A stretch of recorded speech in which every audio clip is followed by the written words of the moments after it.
Ladies and gentlemen, welcome back to yet another weekend of Element Competitive Spellbreak. We have two events back to back, one of which is right now, and the next is tomorrow at the same time. This is a stacked set of qualifiers. OSK, we have some very high level players coming out today. What do you got in store? What do you got to tell me about what has changed since last weekend in terms of gameplay and the game itself? Well, man, patch 1.1 came through and we have so many fixes here. The biggest one going to be the desync. I know so many of you have been complaining in your pub stomp attempts that you can't hit your frost shots, you can't hit any of your lightning bolts. Well, that's quite all right because desync just fixed all of that. No longer do you have to mega lead your targets. You can just point and click, and that is going to work out pretty well for you. So I'm going to be expecting a lot of flashy plays here today for sure. And also, we had a slight adjustment to the aim assist, so maybe a little bit less crying from my end on that sort of thing. Plays, you gotta tell me. I know that since desync has been fixed, we're gonna see, of course, all the flashy plays. I want you to point out to me who to watch, who's gonna be taking advantage of that. Well, I gotta say, there's a lot of names to watch today. The first of which, and the guess to win, for me at least, I always take the safe bet. You guys know that, and I'm putting my money onto Next. He is probably one of the most consistent competitive Spellbreak players we've ever had in the scene. He's a dominant player. Now that desync is fixed, his aim will be just as more flashy. And then there's some sneak picks I got in the works too. You know, Ilya's always constantly here in the scrims, always improving as a player. So I think he has a shot at taking this. He's a good solos player as well. And then the last one that's kind of in the very far wings is just Drew. And that's just maybe me showing some bias because I love the guy, but I hope he pulls out a big stop today. OSK, I know you got some sneaky predictions, a couple more unorthodox picks, and I would love to hear them for the sake of competition here. Now, you're going to see full caster bias, okay? Because to take it to win, I'm going to pick Majin, okay? We have a little bit of an NA-EU thing going on right here. Majin, part of one of the best Spellbreak teams that you'll find yourself a part of. Him with Silent Kill and Darkbreakers always bring something good to the table, and Majin is just right up there with the best. So I'm going to be picking him to win the entire thing. Some sneak picks I want you to take a look at. I want you to look at Trago. You might not know who he is, those of you who aren't in the know, but he is absolutely cracked. I've seen some clips from this man. He does not miss a single frost at all, and also runs Toxicologist quite frequently. You could almost call him a one trick. So I would be expecting some big things from him, especially since it is a solo environment. He can make better use of that Toxicologist class, along with scavenging, as we know him for. And also, just to kind of throw this out of left field here, I want to take a look at Wolf. Wolf is one of those that we saw, and if you watch back in the day, the Element Arsenal tournament, we had those top clips. It actually might have been a Master of Elements tournament. He would actually pick up Tempest, and he's well known for that Tempest Frost play that we saw him make in the finals, in the very last game of the finals. So those are the three that I'm going to be looking at. Majin to take the whole thing, though. All right, sounds good. Well, it looks like we're about to get into game one. Just going to wait a couple seconds to just dive right through that fracture and get started with this first match. Remember that the first three games are played on NA East. The last three are played on EU. That is something to keep in mind as we go through these games, and you maybe watch some of the players change the classes that they're using about halfway through the event. If you notice something like that, that is usually the case. It's because they're choosing to play when they switch pings. You know, you go from maybe playing fire when you have a higher ping, and then you play lightning when you have a lower ping, and you can really drill your shots. Speaking of drilling your shots, as we get into this next game, I want to bring it back to Next. So you were talking about Trago, how he doesn't miss ice, how he's a proficient Toxicologist player. You're describing Next at the same time right there. They have the same type of game style, but Next is just so finesse with it. I'm hyping him up a lot, and I'm hoping he can pull it out today for you guys. But we are right into game one as we start off with the action. Build on your mom. Jumping up to the front now, taking huge fireballs though to the face. That Ignite might finish the kill. There it is. Lucid Abstract, another player who we did not mention, with the beautiful new skin that was in the store, I think, right now. He gets the first kill. 35 people still left in the game, so that's a great start. 2 scrolls to read as well. Lucid Abstract, definitely happy with how that one turned out, OSK. Yeah, absolutely. He gets all that reading for free, and that seemed like a pretty easy early fight, too. Not only does he get the reading, he also gets the beautiful score from the damage and the exiles. It's going to be worth quite a lot. We see Illy Alpha here. I'm not going to call him by his real name because he's a personal friend of mine. Rocking the Featherfall. Interesting choice there, my friend. Does end up picking the teleport, so maybe he'll get some quick adjustments on it. Now we see just Drew in an engagement and finishes off Yovi-Poo. Oh my goodness, that was absolutely dominant. Yeah, look at the kill feed too. Eureka's gets a kill as well. We just saw Yovi-Poo get dropped by Just Drew. So this game is definitely off to a hot start. Meme Lord Ozai gets a kill onto Duck Song with the stone as well. So there's kills happening all over the board as we keep on bouncing around to another fight. TTV Black Labby looking for an engagement here. Throws down the firewall but does not get it. Look at the Wolf's Blood in his inventory. This is not ideal for Labby as he rotates out completely. Decides that this is not what he wants. Green Amulet as well, Common Toxic. Yeah, that's the right choice, Labby. Time to peel out. Super Soka Sosa now moving around as well, throwing down a little bit of wind, but it looks like there's two people coming at him from different angles. One using dash off the side. He has Shadow Step off cooldown, but Sosa decides not to use it quite yet. Holding on to that cooldown, nice 35, but the green ice will not do much damage onto a pushing target. Super Soka Sosa now looking for another shot. But look at the cooldown on that common Shadow Step. He is in so much trouble as he continues to attract attention. Jumping backwards now, this Pyro is on him, and that is Snowman picking up a kill right there. Lucid Abstract in the kill feed, getting another drop. So that's 2 for Abstract as we watch Snowman try to deal with third person in the fight. Looks like another opportunity for a third party OSK. Snowman might rotate up. Doesn't actually land anything direct. Does throw down his Tempest Tornado to bounce upwards. Dodges the Frost just barely. Don't know if he even saw that coming or it was just luck. But nonetheless, Snowman on the Tempest OSK. He has tracking as well. So the build and the playstyle is very, very interesting. He's just going straight hyper aggressive here. And we know Snowman from the beta that he is one of those hyper aggressive players. Definitely be looking to get a nice damage or exile count. But we'll see if he can stay alive for that long, as he tends to kind of dive headfirst into fights and either come out really big or get really big on himself. So we'll see how that plays out for him. I think he's going to do some good things. And we see in the kill feed that Eureka and Wolf both find themselves some exiles. TV Zwards, who's also in the tournament, finds himself a beautiful exile. I'm seeing so much wind in the kill feed. Can you take me through that? Yeah, I'm not exactly sure, to be honest with you, why wind has shown up so prevalent now in this qualifier, or at least in just game 1. Maybe the desync issue helps a little bit, but I always associate the desync with lightning ice.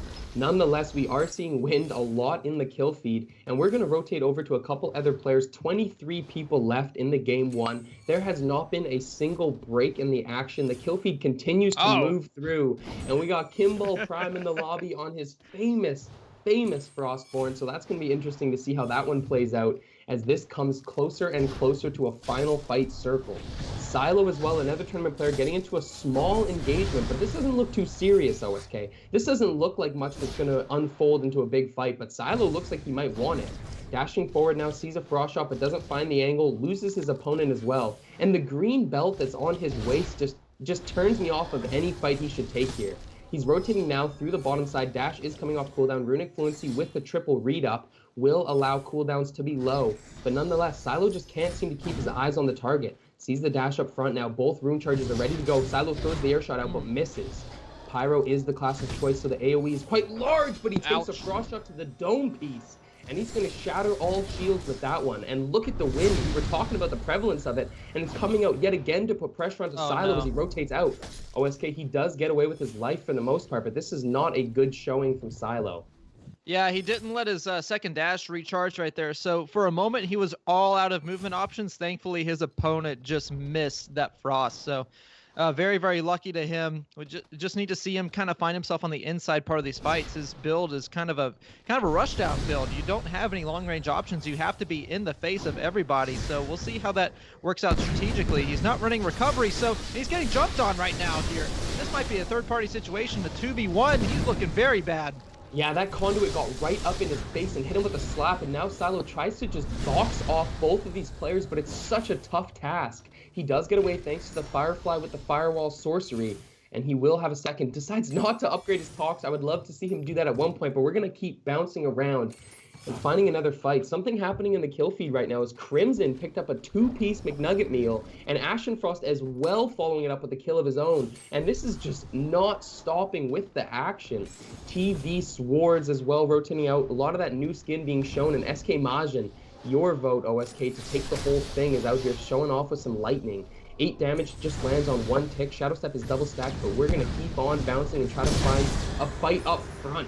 just as we call that out, we see Next land the air shot onto Just Drew. That is his second kill of the game. He does have a green belt, though, so he's going to look to rotate and pick up that purple that was just dropped by Just Drew. There it is, and we call it right on time as Next does pick it up. He's going to look to get his pot now. Running the classic... Oh, he's not running the 2-2-2. In fact, he switched it up. He's got Harmony Scav Recovery.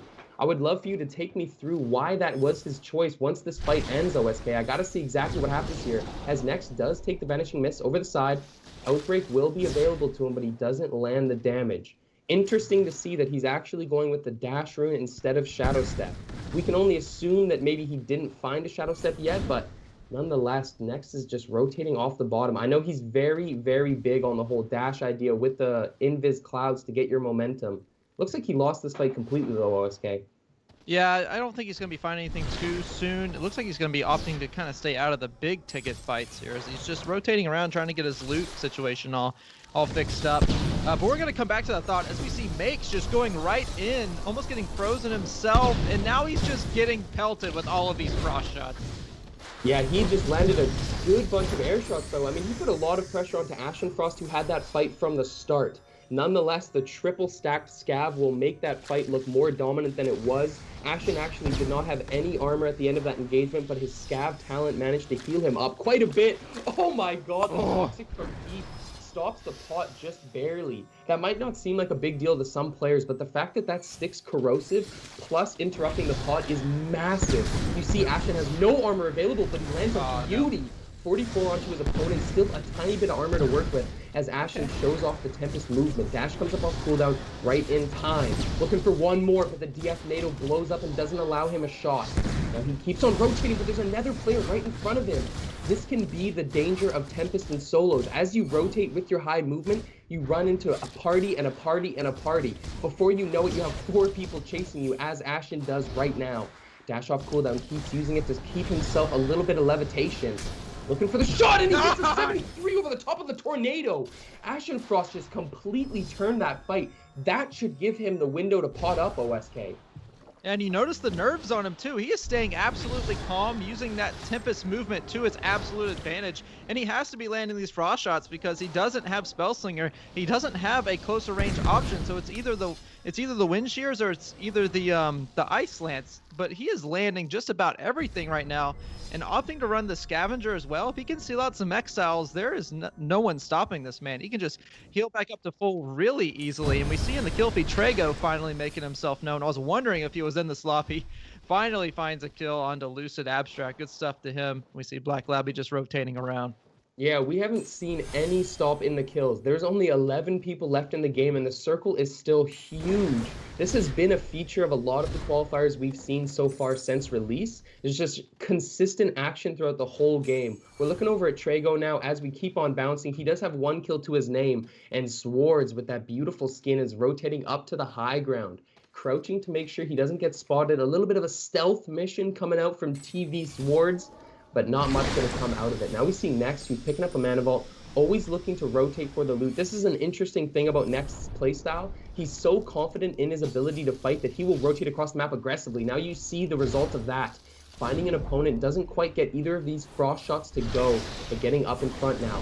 Using the clouds so beautiful. Just to get a double dash. That is such a thing to take note of for any toxicologist in the chat. Next now looking to make it rain, looking for that frost shot, doesn't get a single angle here, but his positioning is clean. These are just not landing for Next as he sees this whole fight unfold. People everywhere here. 10 in the game, but the circle is all going to congregate around this one area. ARG Joker gets a kill onto Snowman. You see that in the feed, and now Next is rotating backwards, throwing down more slaps. I haven't seen a single shot land for Next so far. This is so uncharacteristic as he bounces back. More and more movement coming out, but it looks like no fights are coming directly. That opponent just felt that with his 6th sense and dodged out of the way, OSK. This fight will just seem to not start off as Next eats a Stone Slam to the side of the head and rotates once again. How many times are we going to watch Next just take an awkward shot, take a bad angle, and then rotate off of it? Looking for a nether fight, no pots or armor to speak of. This is just not a great start here for Next. Yeah, I would say it's mostly due to the off region. I think he felt himself pretty confident going into this one. I know if he's on his home EU server, he can definitely hit literally every shot that he's trying to hit. It's just that he's a mechanically intensive class right here on his off region. So I think that'll be fixed here in the games to come. You see him just barely missing. I mean, that's got to be a ping issue. It's not next. It's definitely ping. Yeah, it is unfortunate nonetheless, but we will keep on bouncing over to somebody who's right up in the front now. ARG Joker is the one with that pyro. Looking for some cross shots, but what is that damage? ARG Joker ate a boulder and something else. He is down to no armor. Pots have to be drank, but he only has one to spare. ARG Joker now looking around, misses the air shot over the top. Dash does come off. Weird time to use the cloud, but nonetheless, ARG Joker still looking. Beautiful little bounce with the collateral. ARG Joker now going for the high ground, but look at the damage. Somebody must have hit him up with that frost to the side. ARG Joker just down to 38. Recovery is done ticking. His scrolls are completely read up, and Joker is just going to take some time to himself as we look at Wolf now. He is on the Tempest, sometimes known for his Frostborn, but he's whipping out that high mobility class right now. Looking for the shot. Oh, he looked for the flip, but couldn't quite connect. He does have some pots to spare, and we have seen a lot of Scavenger in this game, OSK. It seems we bounce from player to player, and it's on almost everybody, but Ilya breaks the trend with that Fervor Stone Shaper.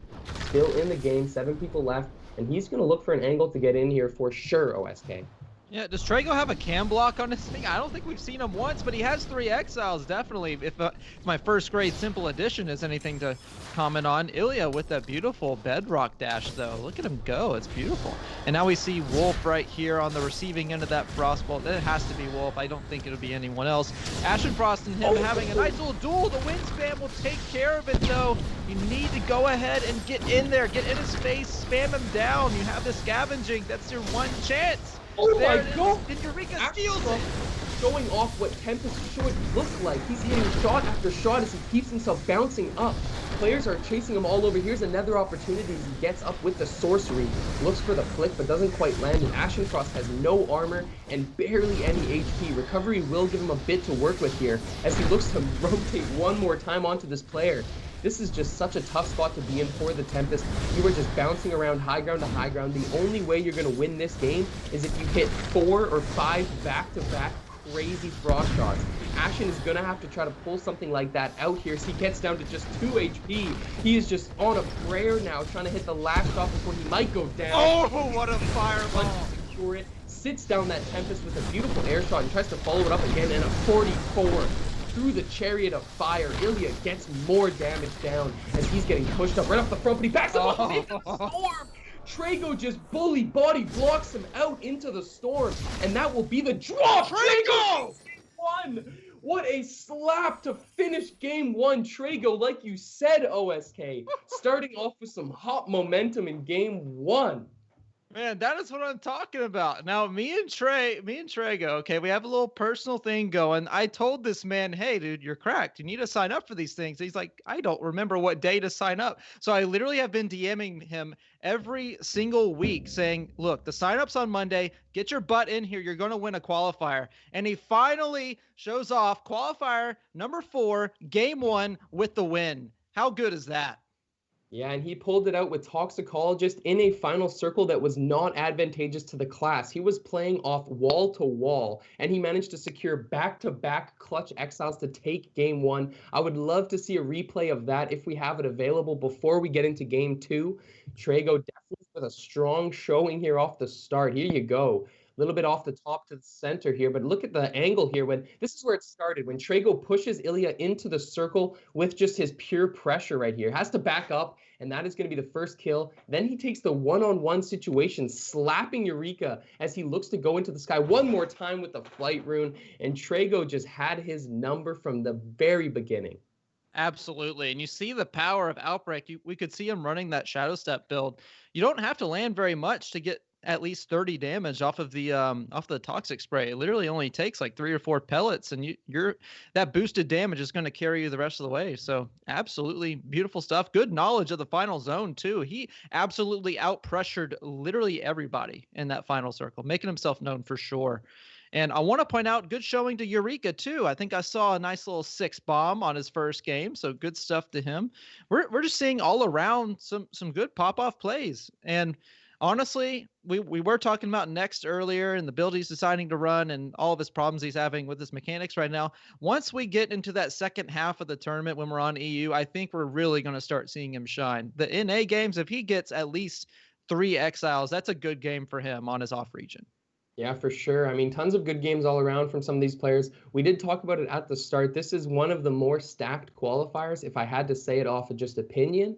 So these games are definitely going to come down to those tight mechanical plays. An example of that was right there in game one when Trago managed to take the high ground, and that was the difference right there. A lot of people like to overestimate those types of things, or underestimate those types of things, I apologize. But when you get that high ground, you have an angle to kill the player coming out of flight, coming into flight. You have the angle to push Ilya out into the storm. That is dependent on where your positioning is. And Trago just showing an example of that. Toxicologist is not an easy class to hold high ground with against some of these other stone shapers and stuff like that. Nonetheless, Trago with a beautiful showing in game one. You were the believer. You were telling me before we started here about Trago's potential. I wasn't hearing it. And here we are, him shutting me up and showing me up in this game one. We will look to find game two very soon here. Do you have any predictions or anything you think you're going to see more of? We saw a lot of scavenging, a lot more than the other qualifiers, in fact. Do you think that's a trend we're going to see more of in the rest of these games, or do you think that was just a one-time thing, people trying it out in game one?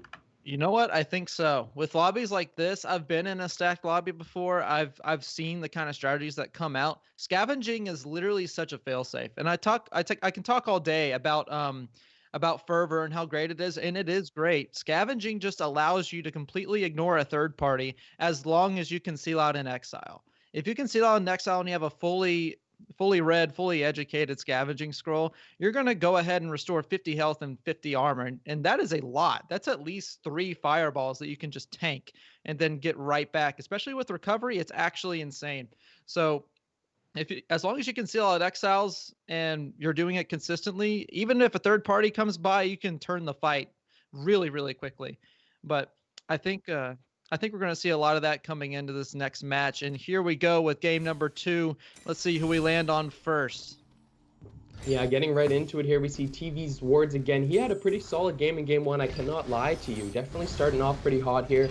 Something you mentioned in game one that I wanted to bring up just really quick here was we were spectating Ashen and you talked about staying cool under pressure. We saw that come out in spades in the final circle right there, and it's something to remind viewers at home. When you get into those top 10 circles with all good players, you're sweating and you get nervous, and it comes down to execution. That is really what makes the difference between having a high scorecard or a low scorecard in these qualifiers. And we saw some great execution from Trago. Now we see Lucid Abstract maybe pushing into a fight. Springstep going to be double stacked, throws down his Tornado Sorcery, looking for an angle now. Does try to get a fireball, but it's only going to be the AoE off of the sorcery. There's a beautiful one to start us off here, though. There we go. Abstract showing off the damage of Pyro. Look at that WP work as he gets right in the face. He's actually not doing the hardest WP. He's kind of using his firewall as a little bit of extra positioning. And that will be Turkish Figs going down here early. Snowman gets a kill, and the kill feed just explodes right there. There was 4 drops that we saw right in a row. Trago's getting right back to where he started with an early Tox kill. Black Labby is looted up as well, and we are bouncing around quickly trying to find a fight here. Yeah, I think you're seeing it pays to be hyper-aggressive in the early game. We just saw Lucid Abstract just get an absolute loot delivery, man. Wolf, I don't know what you're doing, buddy. Maybe you're in the middle of a fight. Maybe you're just playing possum a little bit. I'm not quite sure. It looks like he was in the middle of a fight. That firewall is not his. So he might be getting approached on. Be on the lookout for him in the kill feed. Ilya is finding himself just a lot of loot in Bane Helm, and we're just going to keep rotating around until we see some good early game action. Yeah, this is a way slower start than game one. Players have definitely taken a step back as Snowman looks to take a step forward with that ice shot. Doesn't land it though. Majin was the one who secured that kill if the kill feed is not lying to us. Getting it with the Toxic. Lucid Abstract picks up his second onto Infernal and his third onto Impure Lightning. So the kill feed showing us exactly what's going on in this game. Definitely, though, a slower start than game one. We should see how that's going to reflect in the final circle. It was not a very packed final circle in game one. There was a lot of space to work with compared to some that we've seen. So game two here might be a lot different as Silo is rotating and we cannot seem to find a fight. Yeah, I don't know. I don't know really what changed between this game and the next one. Um, I'm just really begging for some action to come out. I think we're just off camera because I'm seeing so many exiles in the kill feed. It's just the things that we're getting into are just so passive. It's really it's honestly annoying from a caster's perspective because I'm trying to like get hyped up and really get into it, and it's like you just missed the fight. Just kidding. I'm getting hyped up myself here, as SK Majin does have that Common Lightning doing about 7 damage per tick if he can get it. Sorcery is still Nice effective placement. though. Throws it up there to try to secure high ground. Sees that his opponent must have already dodged out.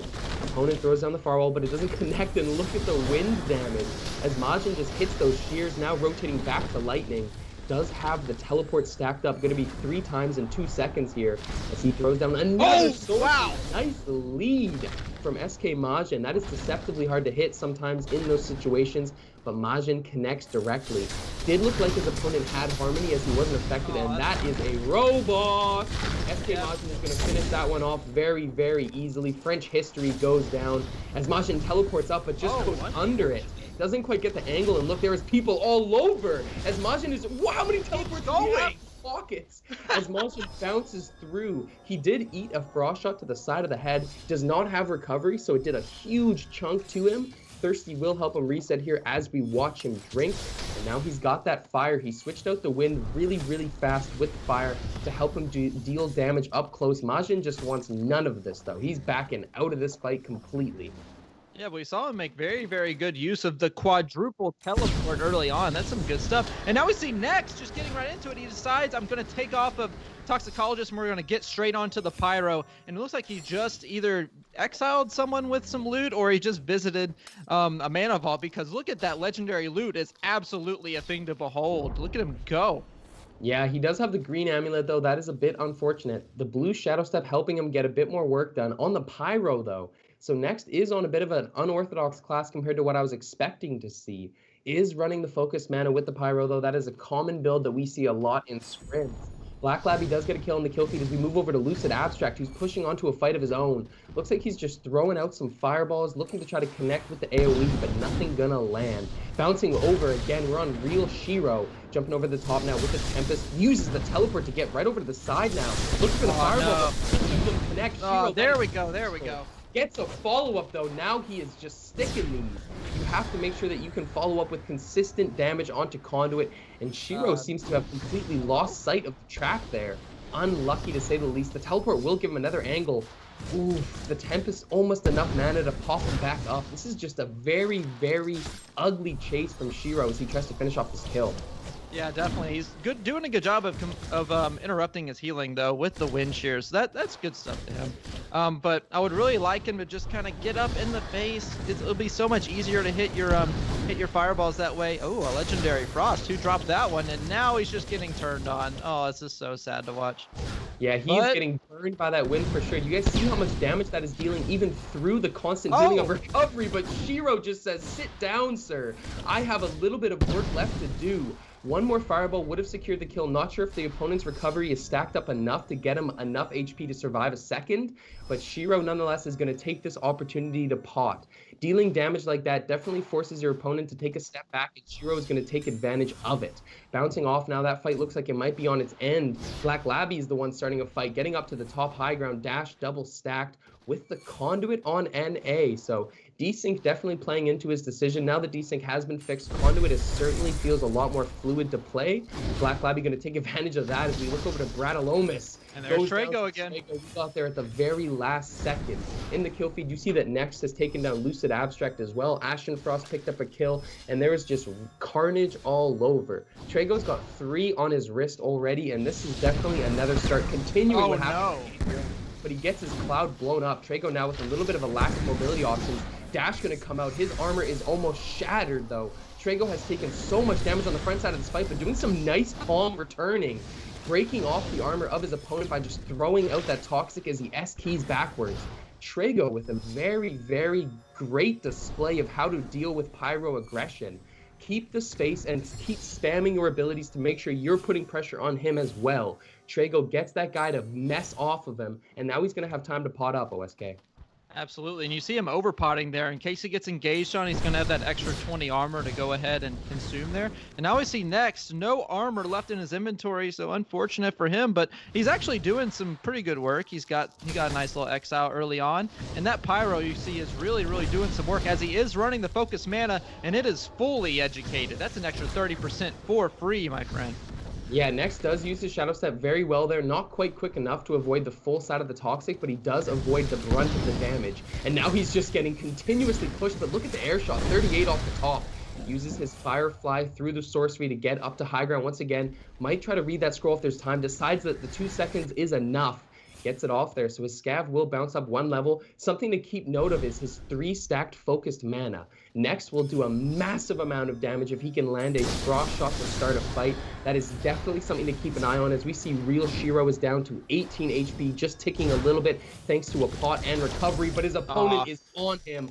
Black Labby follows you to the death. He's finishing it off with that wind spam fervor. That is 2 kills for Labby, and here comes the third party. Takes an ignite and a boulder, and Labby is chunked right now. Very few options except to dash away, as he's going to use that to burn and get out of here. Storm is closing though, OFK. He doesn't have many options. Eats another boulder to the dome, and Black Labby is in trouble. Decides that he's better off in the Storm, wants to take the risk here, but his opponent is going to trap him for sure. Look at that. You see the dash of his opponent over at the top of the hill, so now Black Labby has to try to make a rotation through the bottom to avoid the boulder. That would have been the third. Does get out of the way of the shockwave as well. Black Labby needs to just get out of this situation as fast as possible. He was lucky not to get connected on with that boulder and shockwave, but he's still getting followed. Thanks to recovery, the Storm will not do a significant amount of damage, but Black Labby's taken damage from the opponent. Trying to drink a quick pot here. This is the right move, just barely avoiding another Stone Slam. This is just such a sketchy situation for TTV Black Labby. The Storm is massive as well, as he tries to turn a bit of damage back.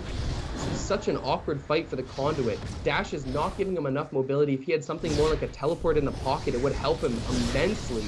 But nonetheless, OSK, this is just a continuous rotation as Ilya finishes it. He stayed calm throughout that whole chase right there. He did have some moments where he could have clutched the fight, but Ilya nonetheless does keep up the consistent pressure as we move over to Ashenfrost, looking for the flick. He had a great game in game 1, stayed calm, and you see that example once again. Getting up in the front now, just needs one more Frost Shot to finish, looking for high ground, but oh no! A quick miscalculation about the corner, and now he just changes targets. This is the thing about Tempest, is you have to pick your fights consistently, as Ashenfrost will get away. Yeah, and like we said time and time again, Tempest is really good, but you have to play it perfectly. Snowman saying, I'm on a Tempest, I'm playing it perfectly, I'm going to get that exile. Yobipu goes down, and now he's just looking to W key straight into this man. The Firewall, unfortunate misposition, but I don't think that's going to matter, because he can just W key this man and just wind spam him to death. Look at that damage coming up, but Snowman... Wait, what was I just watching? What's the kill feed? I believe Snowman finished the kill, but he must have died himself. I'm not sure why the kill feed did not. Let me see that again. We will try to see that again on a replay, but the fights are coming down, so the replays might get in the way of the action. Trago throwing down his own toxic slaps. Wolf also looking for another angle, and there's only 5 people left, and the circle is quite large. So it looks like even though we had a slower start in game 2, the final result of the circle is the same. A large circle with few people, tons of area to work with, as Wolf is going to be happy about that looking at the Tempest. He has got his Shadow Step stacked up as well, bouncing over to Ilya, who's got just the 1 kill that we saw come down in the Storm. Throws down the Firewall, nothing here for him though. Still blues on the gauntlet. Ilya must not be happy about this one. Yeah, definitely not, but he did a good job of getting out of the zone there. We saw him getting stuck outside of the zone with Black Labby there earlier, so I'm glad he made it out okay. He had quite a ways to go, but he'll be doing just fine now. He is kind of pinched here between 2 Frostborns, so this is not doing very well for him, but as long as he can keep up that Firewall and kind of make his way to these trees, maybe into the ditch towards where the fracture is, he'll be all right, I would think. But anyway, we're going to go ahead and bounce around, see if we can get any proactive action. Trago's still on the dash here, opting not to do the Shadow Step. Maybe that's just a lack of loot, or maybe it's a deliberate decision. I'm not quite sure, but either way, he has no armor left, so he needs to play this a little bit more carefully than he normally would, for sure. We see Wolf getting on the Tempest action, though. He is in the middle of a fight himself. That has to be Ilya, I would imagine. Yeah, we have seen actually a lot of Tempest, but look at the 73 from Wolf as he hits it at the apex of his jump through the sorcery. Getting another angle here, doesn't actually look to take the shot, just repositioning. Onto the high ground now, Squall is going to be stacking up, and if Wolf had hit that, I would have flipped my chair. He almost connected off the backside. He's now going to look, but look at the storm tick. Wolf just made a major misplay as he's going to die for that. That just shows you in comp, when you make one wrong step, you will be punished. Ilya says, what are you doing, Wolf? I will take that kill. Finishes it off now. 3 people left in the game as he throws a boulder but can't quite arc it out. This is going to be a 1v1v1, and Ilya certainly is in a bad spot here. Pinched by both sides, does not get hit by the DF, but eats a frost shot and a fireball. Ilya just getting pushed off now. This is a hard angle, but they've decided to fight each other. Ilya has been blessed by the two over there making the decision to fight off each other. He may have an opportunity to push back into the third party as we see what's happening on the front side. Ashenfrost in the 1v1 with the Toxicologist, bouncing himself up. This could be the shot. Oh, 68! And that's going to be the death. Ilya secures it onto Eureka. Oh my god! What a frost shot, and just Ashenfrost going back to back, trying to end the game. The Fire Tornado will stop the ability of Frost to go through, but Ashen is looking for one more opportunity to hit a crazy flick. This could be an insane end to game 2. Ashenfrost has just shown his dominance on the clash repeatedly. Only a couple more to go, but both players are just so low. Recovery is doing so much work for both players, but Ilya will be the secured victor. That is 3 kills in a row from Ilya on the Stone Shaper. That was insanity. Ashenfrost had so many moments of glory right there on the Tempest, but he couldn't quite pull it out. We saw those opportunities. There was 3 missed shots at the end that would have won the game. But nonetheless, both players deserve credit for that one, OSK. That was a heart-wrencher. It absolutely was. And I think we just saw Ashenfrost just miscalculate where his tornado would be. We know that it has quite the wide range for tornado to get the hop off of updraft, and he thought that he would kind of drift back, get into the tornado, and then land a free frost, but he just missteps a little bit too far backward, and Ilya is going to eat that for lunch. He curves his fireball right around the tornado, and he did an excellent job of, in that final 3 scenario, rotating towards the outside of the fight, and I will talk about that all day for you.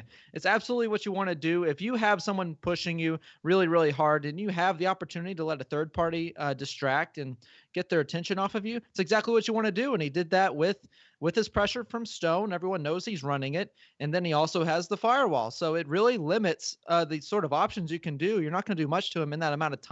Lets the third party swoop in, say, hey, focus on me, and I'll get my heals up over here, and then he just cleans up both of them. Excellent stuff.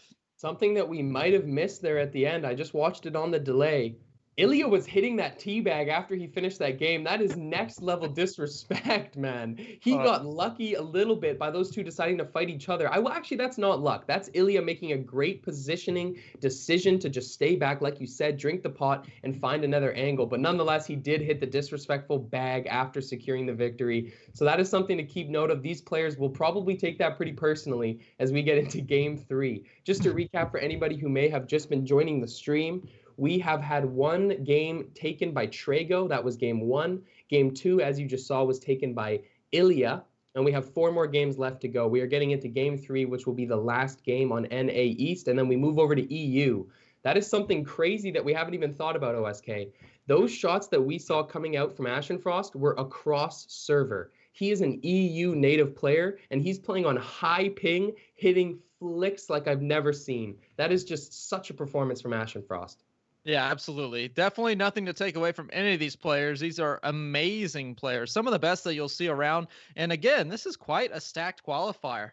Now, we have 2 stacked qualifiers going on for this entire weekend, so I really do hope you stay tuned for tomorrow as well.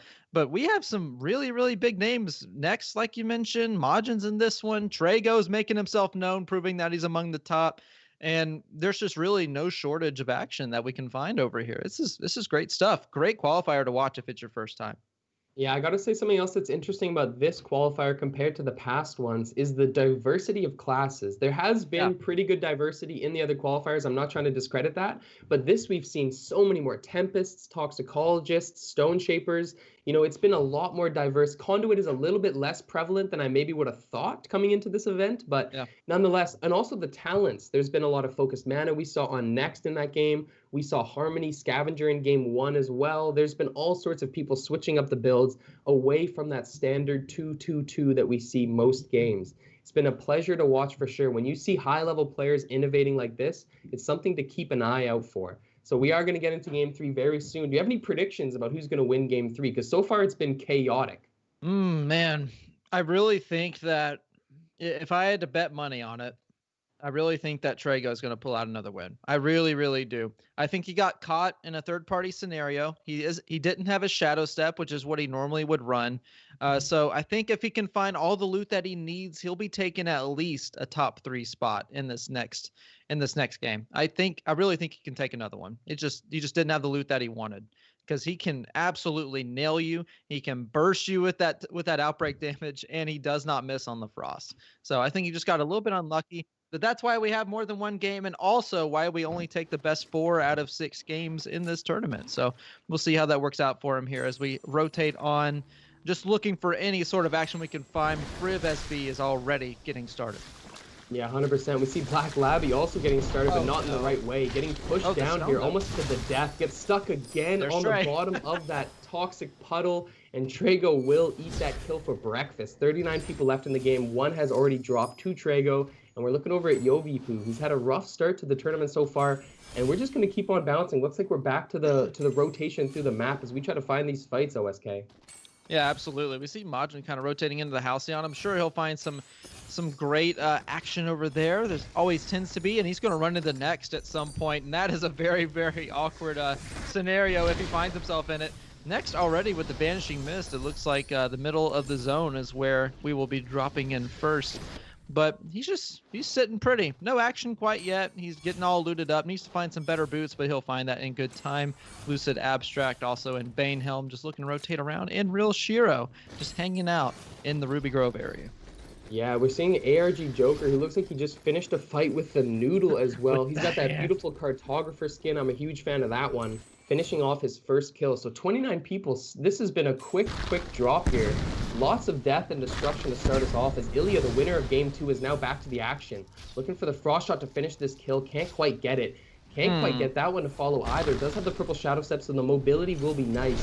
Ilya looking to get an angle. Does miss. Sees his opponent has the wolf's blood, so he should be confident pushing forward on this one. There we 30 go. damage over the wall. That is just some crazy Stone Shaper pathing over the cliff, and he does benefit from that. Look at this. Ilya just bouncing it down the cliff. I don't know if this is fair, as he looks to bounce off the top as well. Can't get the boulder, though. Ilya looking for the angle. This is just a very awkward fight. This should have been finished a minute ago. Ilya does get a nice snipe, but eats a fireball for his troubles and now tries to get the secure. Can't quite land it. One boulder will do it. Ilya should look to just get up in this guy's face. This is not the way to do it. Yeah, and right now you got to think that his opponent is healing quite a bit. But yeah, definitely. Either has recovery or he has an extra potion. But it looks like he gets third-partied in some way. No, that wasn't it. Friv SB just exiled himself off the combust. That's exactly what happened. I thought I recognized that skin. Oh, so unfortunate for him, and actually unfortunate for Ilya. I'm not sure if that'll count towards his exile count. I would imagine it would, but I don't think it will. I don't think there's a clause for that. Yeah, we'll see what happens if he can confirm that one. We did at least see it live, so he'll have a reason to argue. Trago does get another kill. That's going to be 2 for him in this game 3 situation. Seeing as we keep rotating here, there is a lot of fights, a lot of action, and also a lot of mid-game looting. Another Infernal now. This is our first time seeing his camera angle. Decided to go with the double invis, either off of necessity or out of choice. But something tells me running invis with Conduit is not by choice. Is running the 2-2-2 and not a lot happening for him. Going to be a lot of bouncing around here as we keep observing these builds. It's funny that after we talked about the diversity of talents, everybody just has 2-2-2 in the game 3. Trago does have a great angle to look at this fight, doesn't land any of the frost shots, but now he might go for the assassinations. Looking forward, moving up, does save his shadow step last charge, and now both are going to be up off cooldown. He's going to have a lot to work with. Sees this fight. It looks like there's almost 4 people in front of him as SK Majin gets a kill in the kill feed with the fire. Now you see Trago watching this fight carefully and patiently, just keeping this great angle at the top. He might read the scroll. No, decides he doesn't have time. Now sees what he wants. Gets the 50 over the top of the cliff. Nice little quick peek from Trago. Knows that he only has half a second, has to let it go quick, can't charge up the full shot. Also knows that his opponent is most likely hiding under that cover. Trago now just taking the chance to pot himself. This is some very great examples of how you position in these competitive environments. Doesn't overcommit to any of the fights, just lands off the frost shots that he can, keeps himself at full HP, and that was some great playing from Trago. Yeah, absolutely. And we can see he already had 3 exiles in the game. That's going to do very, very well for him in terms of score going into these later games. And we see Makes just kind of making his way towards this little exile here. I'm not sure if he's going to be able to seal it out because he does get frosted for his troubles there. And now just looking to get pelted by these toxic sprays. He needs to be putting on the pressure a little bit more than he is. There we go. That's a little bit better, but he dragon fires himself. And now he is a sitting duck for a last hit from his enemy. Yeah, and not a great usage of the Frost Sorcerer right there. It does not actually cover the top of your head when you use it, so using it at a low ground is a very, very bad call. Nonetheless, May X does actually get out of the fight a little bit, still getting tracked by his opponent, but enough space to get a pot off. Very good work by May X to make something happen out of nothing. Looking for the kill now, but not a lot to happen. 2-2-2 is the build as they eat a quick Toxic Slap with Corrosion. Gets an opportunity. Oh, there we go. Nice job by May X to stay calm. Landing 3 back-to-back fires with the Fervor. No stacks on the Fervor, but even just the base attack speed that it gives you, enough to help May X secure that, and we're bouncing right over to another fight. This one is next. Sees him Matrix out of the way of that Frost Shot, but eats the second one to the Shin Guard. Now has to take a pot. Again, rocking the 2-2-2. It seems like everybody has consolidated around this build. Next is back on his Toxicologist. Keep in mind, he played Pyro in Game 2, and he's back to what I would consider his most dominant class, the Toxicologist. Yeah, definitely. And I think people are starting to realize just how difficult it is to seal out those exiles. It's really something you need to be able to do efficiently if you're going to be running scavenging, and it does help in a general sense. But if you can't get an exile in the first place, it's not really going to do you much good. So Fervor is going to be the good second option. And now we see Lucid getting into a fight. This looks like a Stone Shaper. This might be Ilya right here. I'm not quite sure what his name is because I can't see it on the spectator client. But anyway, he is playing the distance game here. Not going to really opt to approach that far. So, oh no, the dash hang up on the ledge. That's unfortunate for him. Yeah, I think this is nothing doing. He'll just need to back off, get a little armor star to quick reset as he'll be looking to re-engage at a later time. Ashen Frost taking out Mud in the kill feed there, as well as Infernal taking out Real Shiro as well. Yeah, another nice kill that we're seeing right in front of us. Ilya is still living here, hasn't gotten a kill yet, but his positioning has benefited him with some good loot and a good rotation through the circle. We're looking at Bradalomus now. Definitely not in the best spot. Ashenfrost as well, pushing through, has 1 kill to the name. Definitely some amazing games we've seen so far from Ashenfrost. Got that spring step, which is probably not ideal for the Tempest, but Ashen's going to look to make it work. Looks like everybody we've bounced over to is just rotating through the circle. 13 people left, and there is just not a lot to go with. But Infernal is taking those shots. Does get a little bit, but oh my god, see that air shot. May X plants one into his forehead from distance. That was a satisfying angle to watch. May X with a beautiful quick shot onto the boulder to dodge. Another nice usage of the dash, but look at the CC. So brutal to catch the very side of that slowdown. Luckily enough, does not pay with their life, but that was a close call for May X. Look at the bush. Takes a page out of Ilya's book and tends to rotate out of the fight, getting on the outside part of it. A free heal like we saw earlier. Good stuff. Look at the big brain on May X with the bush strats as well. Opts to go ahead and get the shadow step, does his opponent, and now there he is. Free shots for days. Just land a frost and it's over. It's over, May. Just go for it. Here we go. Let's see if he can seal it out. He does see the shadow step to the left. The shield did get off, but so did May. Wait a minute. Was that him? Or was that Yogi? No, that was a different fight. That was actually Infernal. May was fighting off another player who rotated down to the bottom side. We didn't see it for a long, but you did see him drop down. That was a different player, Infernal, actually eating those shots from May X. Lucid Abstract also going down as Next is the one into a trade. Does take a lot of damage from the side with the Toxic, but look at this aggression. Next just does not stop. Follows his opponent all the way through, and look at the flicks. One more is going to do it. Next gets the kill. Yobi Poo will fall there for Next's second kill. We did see some good flicks come out of Next. Not quite the cleanest kill, but still nonetheless going to put him on the scorecard a little bit higher up. ARG Joker now is on the angle, looking for a quick pot and run through the storm. But this is just a lot of intensity going to come down into this final circle. 9 people left, and it looks like nobody is comfortable in their position. Nice quick firewall from ARG Joker. Not sure if it fully connected. Did get the end of the backside. Now looks for some air shots onto a Tempest. That is one of the hardest things to do as the Fire Gauntlet offhand. Does have Stone Shaper as his main class, so the sustainability will be there. ARG Joker now taking some quick armor pots. Decides not to drink the HP pot, which I think is a mistake. Nonetheless, he's going to try to get his way through. May-X gets another kill in the kill feed, this time onto Brad Alomas. Wow, he is on fire to start us off here. This is game 3 reminder for anybody in chat, and we are seeing ARG Joker try to make a statement here. Yeah, I think Joker just took a little bit too much time engaging with that fight. That zone is quite a ways away, and he will need to make such an effort to get back in. Ashen Frost staying on it, though. He says, I have some big pots, and as long as I can seal this out, then scavenging is going to be my friend. But he's not really tagging him often enough to really make it worth the fight, I don't think. I think he is doing a good job of moving towards the zone while still keeping up the fight. So we'll give him that. But I think the fight here is a mistake, as there are still 6 other people he needs to worry about, and this only being one of them. You need to be very careful with this. Yeah, the one thing I will say, though, is that this side of the cliff is very advantageous for the Tempest player. There's a lot of space to work with and a lot of high ground to flick. Oh!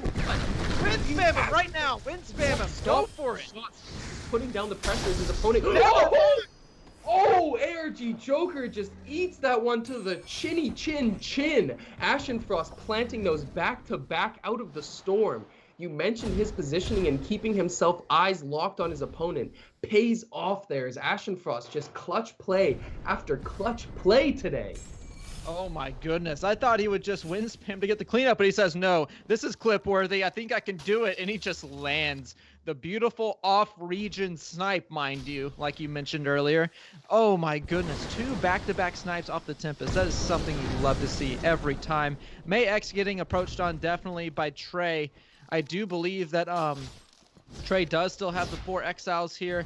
May's having to burn a dash for that. Now, keep in mind that due to his cooldown, he will have more movement options than Trey. So if Trey opts to take this fight, he'll need to land all 3 of his outbreaks to make it really worth it, because May is just going to be recharging that dash rune over and over and over, and with Trago's epic shadow step, he only has 8 seconds to work with. Yeah, and the key for May in that fight is going to be using the firewall appropriately, but nonetheless, we get to another fight. Next is the one in the center here. Does know the range of the Stone Slam, so he's cool to take a pot. Not afraid, knows he doesn't have to jump over that one as he looks for it. All legendary loot. Next, looking for a quick flick. Doesn't quite get it to connect, but that one does. Nice hit by Next. Another flick. Oh my goodness. Trago goes down in a quick second, a blink of the eyes, and Next secures a kill. 3 down for him onto his name. There's 4 people left, including Next, throwing himself up into the front now. Drops it down, does get the outbreak, but since it was at a distance, it doesn't do a lot of damage. Takes a second, almost looked like he was going to read the scroll, but then he realized he was full scrolls anyway. Ilya's taking a lot of pressure and damage, but he is also returning it. Nice work from Ilya. Gotta be careful about the side of the storm. That's how he died in game 2. As he continues to meet this pressure, and Ashen Frost secures it with the wind. Going over to his camera angle now. There's fights all over. This is going to be a 1v1. Next versus Ashen Frost. I got to try to get my breath as Ashen Frost looks to rotate off. Somebody needs to take this high ground, but look at Next putting on the pressure. That was a clinic. He gave Ashen Frost no time to react. Checked his HP, hit him with a quick slap over the top, and flicked him to finish. OSK, that is going to be game 3 completed. Oh my goodness. That was quite a fast first half. That's what I wanted to say. Next, just coming out here showing the optimal way to play Toxicologist, and we saw him on that legendary Shadow Step. And not only does he use it to land his outbreaks, but he also uses it to sort of get a surprise attack with his Frost. Beautiful, beautiful strategies out to him, and notably did a great job on staying on the outside part of every single fight he was a part of. We saw him get the exile onto Trago because he was on the outside part of it. Trago find himself in the middle between him and a third party, and it's just easy Frost all day. Yeah, I think the most important moment in that fight right there was Next getting the kill onto Trago. Because the second fight onto Ashen Frost, well, it was clean. And I apologize, by the way, I made a mistake. It wasn't the Toxic that he HP checked. He actually hit a Frost over the rock and then jumped on top of Ashen Frost to secure the game. So that is how Next took it.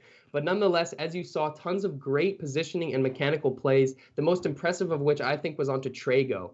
Hitting those shots at close range, hitting both back-to-back in a clutch moment like that is a lot harder than it seems and a lot harder than Next makes it look. We are going to take a quick halftime break that is filled up by a compilation of montages from the community. Something that I wanted to remind everybody who's watching right now is that all donations and subs go directly to prize pools. 100% of the proceeds towards the Element Twitch go towards remaking more and more events for Element, funding those events and all the rest. Thank you for sticking with us, and we will be back after a short break for the second half on EU. Welcome back from the halftime break. I hope you guys enjoyed those montages we had set up for you. And just to recap where we're at in the tournament so far, in first place is Trago, second place is Ashen Frost, and third place is Next. And something to keep in mind about those top three scores, they are all within 100 points of each other. This event can be taken by anybody, OSK. Any predictions as we get over to the second half, all of which are played on EU? Man, I can tell you what, Ashen Frost is EU. And the distance between first and second place, I'll tell you now, first place with a total of 755 points. Ashen Frost has 747. It's literally 8 points of difference.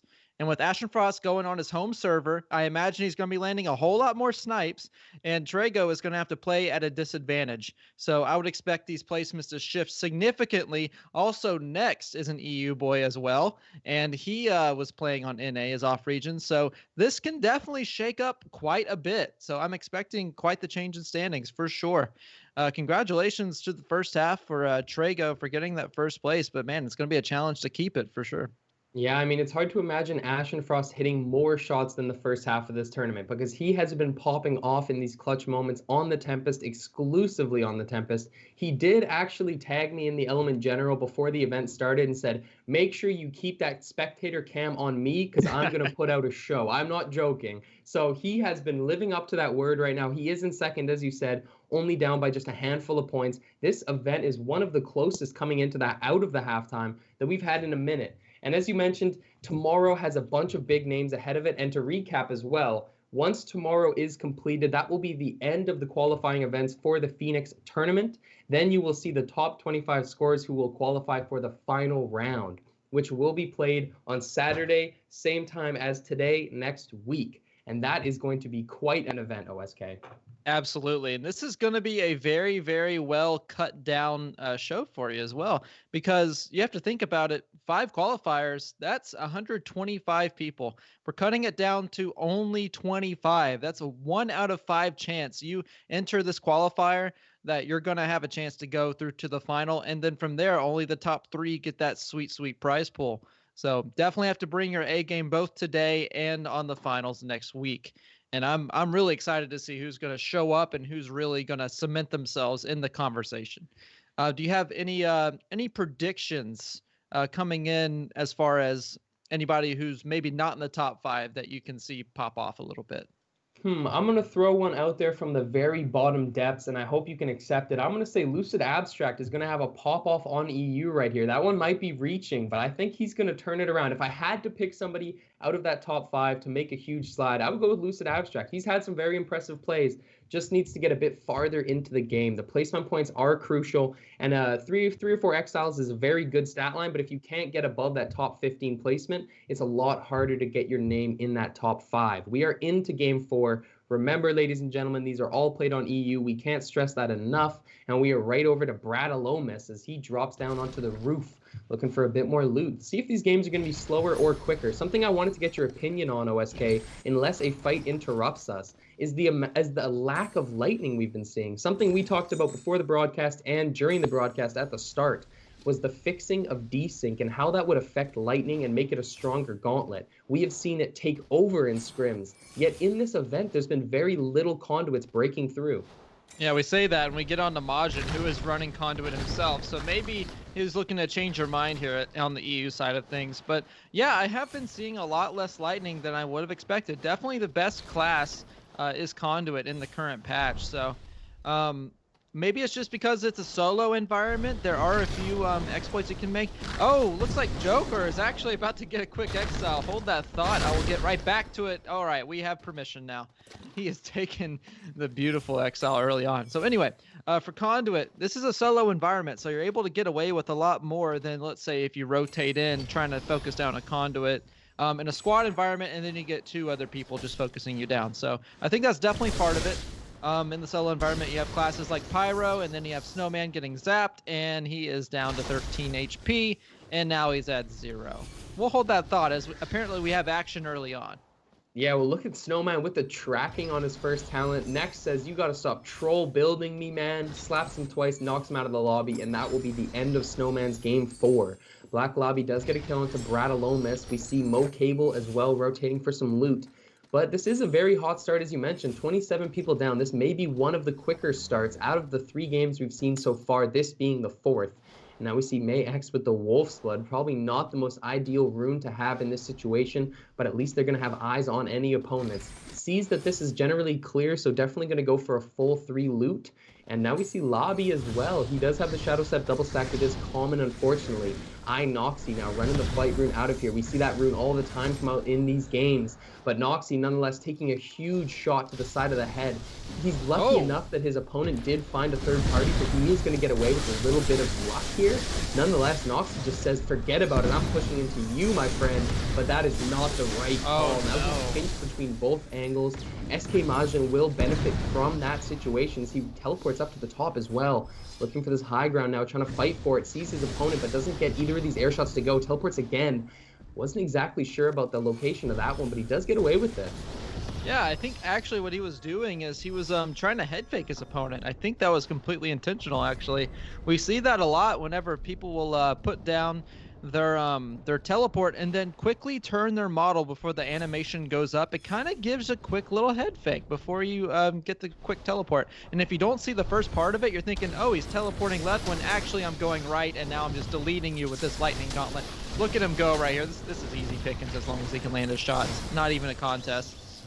Yeah, it's unfortunate his opponent did get away with the cloud quick enough, but Majin didn't see him through. Does get a fireball on somebody who I don't know if that was the same opponent. I believe the first one was a toxicologist, but SK Majin still trying to secure the kill, does find him in the hole, and that was that was not the same player. There's a conduit. So there's just all sorts of low HP gamers around. That was next. As SK Majin is going to throw this game in the blender, taking down next. 21 people left. That's his 3rd kill. That's a huge, huge drop. As we see the rest of this unfold, Ilya gets a kill in the kill feed onto May X, who did finish a kill right before that. This is only 21 people left here as the circle continues to close onto tier 2, and Majin is going to look for some armor pots. This is one of the things that I will mention about scavenging and how powerful it can be in these situations is in the late game, it's very hard to find potions. Oftentimes, you'll come down to the late game situations, you can't find any armor or any significant HP resources. Getting something like the scav, which we're not seeing as much in this game 4, is crucial for that. And we see Sun Golan just chilling, waiting for his opportunity. Ilya may be in a fight of his own. Teleport has been a feature of his all day so far today as he gets all purple loot and rotates through the circle OSK, but he takes a shot to the side of the head, and it looks like there's multiple people on different angles. That's a Frostborn that he's going to be dealing with. He decides to teleport back in, kind of throw a bit of a psych out, jumping into the storm to maybe throw off his opponent.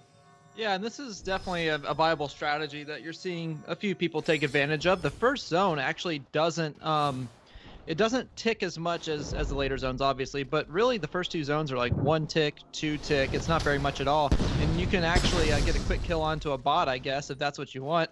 But anyway, good damage score from Ilya coming in.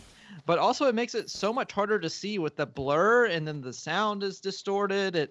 If you're up against a Frostborn opponent or just a Frosty Boy in general, it's a good strategy to take advantage of. And now we see Mo Cable getting right into it as he's having a nice little duel with this Frostborn, but he is getting wind spam. Let's see if that recovery is going to be enough for him, and it is not. Shiro going to take it out. Yeah, but did you see how much work that recovery did for him? He almost was able to turn that one onto real Shiro, who had such an HP advantage to start. But now look at this 1v1 Frost Gauntlet fight. Spring sets are going to be burned by both players. What an odd little engage as they're now just spamming each other with wind. Shiro is going to be the one to go down. Ashen Frost does secure it. Bit of a third party, but nonetheless does secure the kill. Gonna have Scavenger 3 stacked now after reading this last scroll. Nice to see him finish off that kill. Definitely a great moment for Ashen Frost. He's had a very solid start to the event today. He is back on his home turf of EU. Gonna be exciting to see the rest of this unfold. Ilya does eat a Toxic to the face though, and now in trouble as he's boxed in against this wall. And look at him just get roared. No! Wolf just followed him, pushed him into a corner, and beat him down. That is going to be the end of Ilya's game 4 as Wolf picks it up. I'll tell you what happened, man. Wolf had a very, very big brain on him and decided, I'm going to throw some Toxic into his firewall. He can't use it for Firefly at that point. He Fireflies through his firewall, and the Dragon Fire still ticks onto him. So that is what completely sealed it out right there. There's no way it was something else, because Toxic does not go through a firewall, and the Dragon Fire just takes an easy tick to get Ilya out of the lobby. And Yobi-Poo finally making himself known, getting a kill on the Sun, goal on... Oh, I thought that was the fracture. Oh my goodness. Yeah, Yobi-Poo actually just playing with your heartstrings there as he's now going to have to rotate backwards. Nice shadow step with the SP, trying to turn this fight, but look at the HP disadvantage. Yobi-Poo is at such a low mark here as Mud X is going to secure that kill. Nice drop right there. 12 people left in the game, and this is probably the fastest match we've seen so far. Only 12 left as the circle is massive. We see SK Majin in a bit of a sticky situation, takes the teleport through the storm, and is now just going to wait for those cooldowns. You guys understand how crucial your cooldowns are when you're playing Conduit. Watching your sorcery and rune cooldown will save your life, and it does take Majin away from that fight right there. Ashen Frost, though, in a nice position. This is really great. Has a bit of high ground, is watching people come in from the side of the storm. Look at him. He's getting eyes on all of his targets with the Tempest as well, so he knows he has enough mobility to bounce out of the spot if he needs to. This is really great work from Ashen Frost, playing patiently into this game 4. Yeah, definitely. Ashen Frost looking like he's playing Breath of the Wild out here with that little fairy on his back. I forget what the name is. Just telling him to, hey, look and listen, as Black Labby is trying to make himself known out here.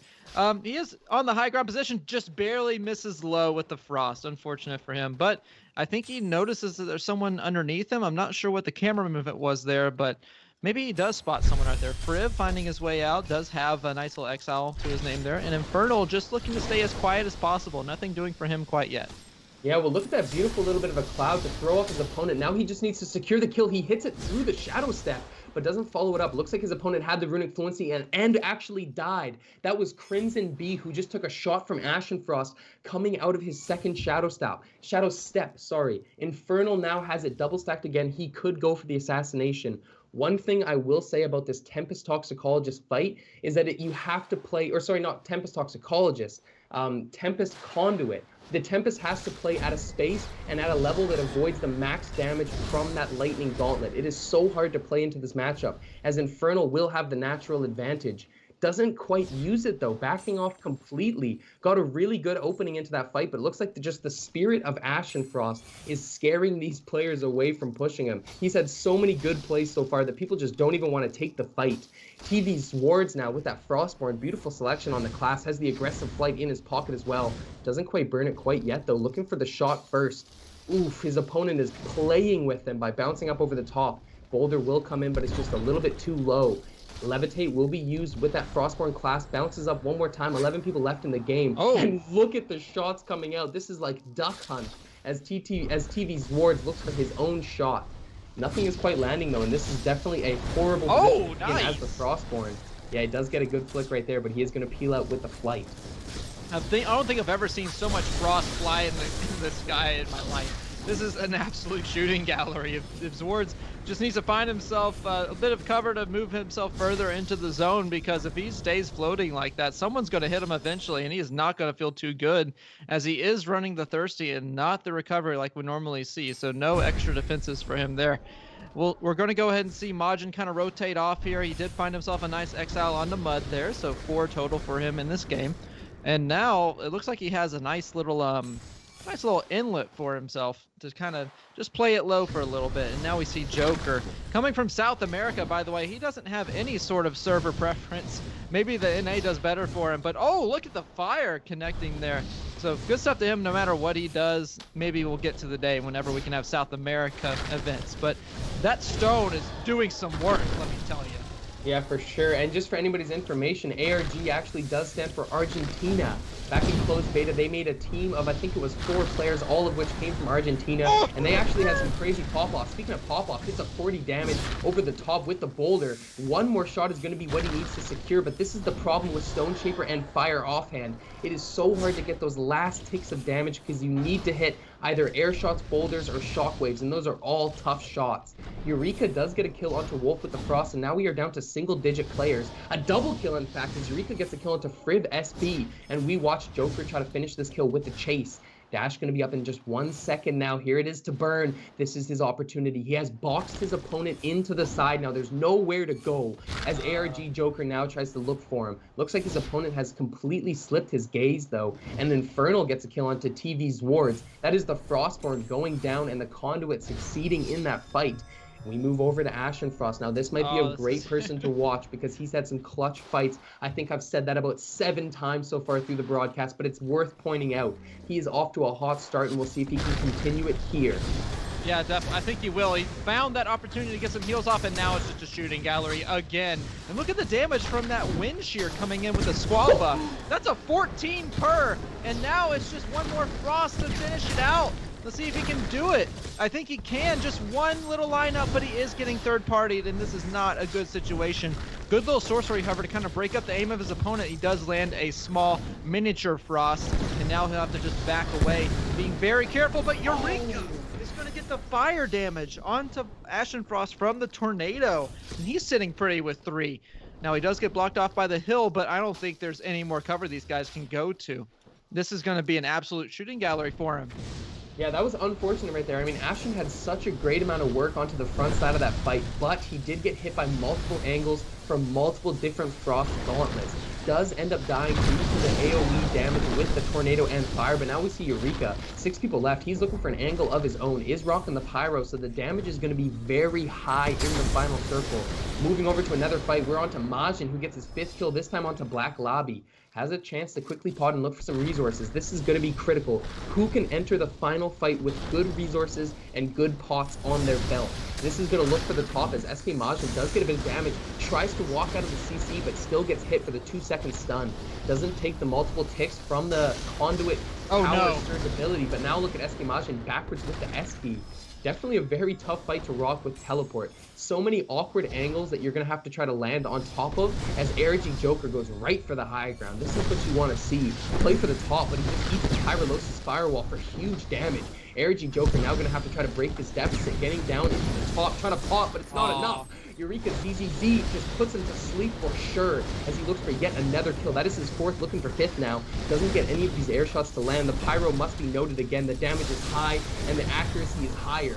Can't quite get them to land though in these crucial situations. Yeah, I'm only seeing a 1v1 right here, but there has to be a third party somewhere, and I think he's getting attacked on right now, and the zaps are going to come out. He's just a little bit. That recovery, look how much work it's doing, but it's not enough. Infernal is going to take it on the third party effort there. 2 exiles to his name, and now it is a 1v1v1.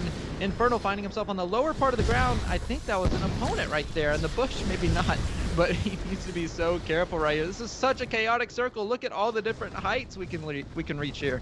Yeah, I mean, Infernal actually had a very, very nice play right there to keep himself out of pressure while still dealing damage. He is looking to 1v1 now. Majin finished that first kill. This is Conduit v Conduit.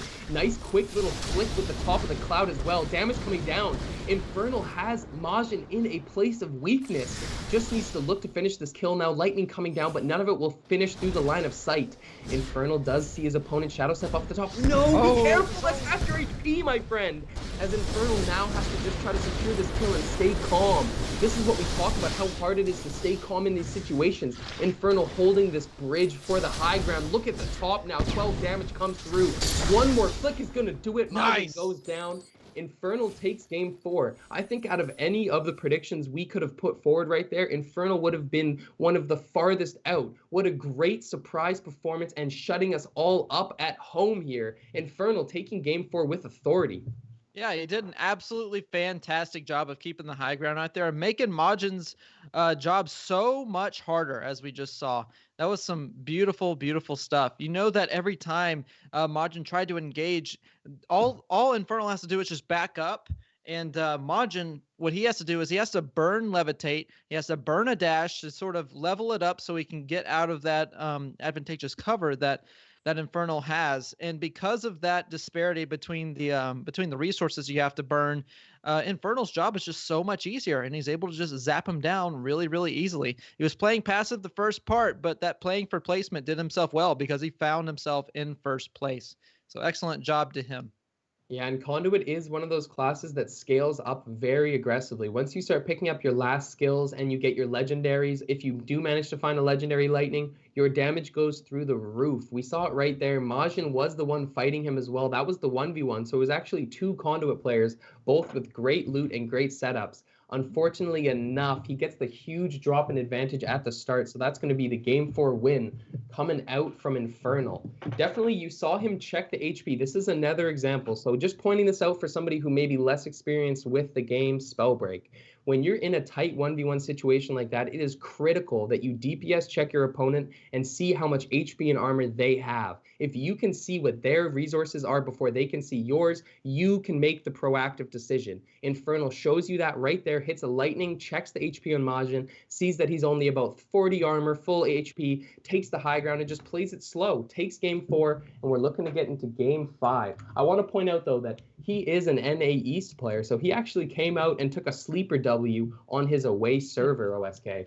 Yeah, and that's another thing to note as well. Majin is also NA East. So we're seeing the top two come out. This is so weird. We're seeing so many NA players get their better games on EU, and I don't know if it's a difference of class or if they're playing a little bit of a different strategy. But I would like to see them kind of move that strategy over to their home server so that we can finally get some good results for them on their home server. Make it so much of an easier time for them.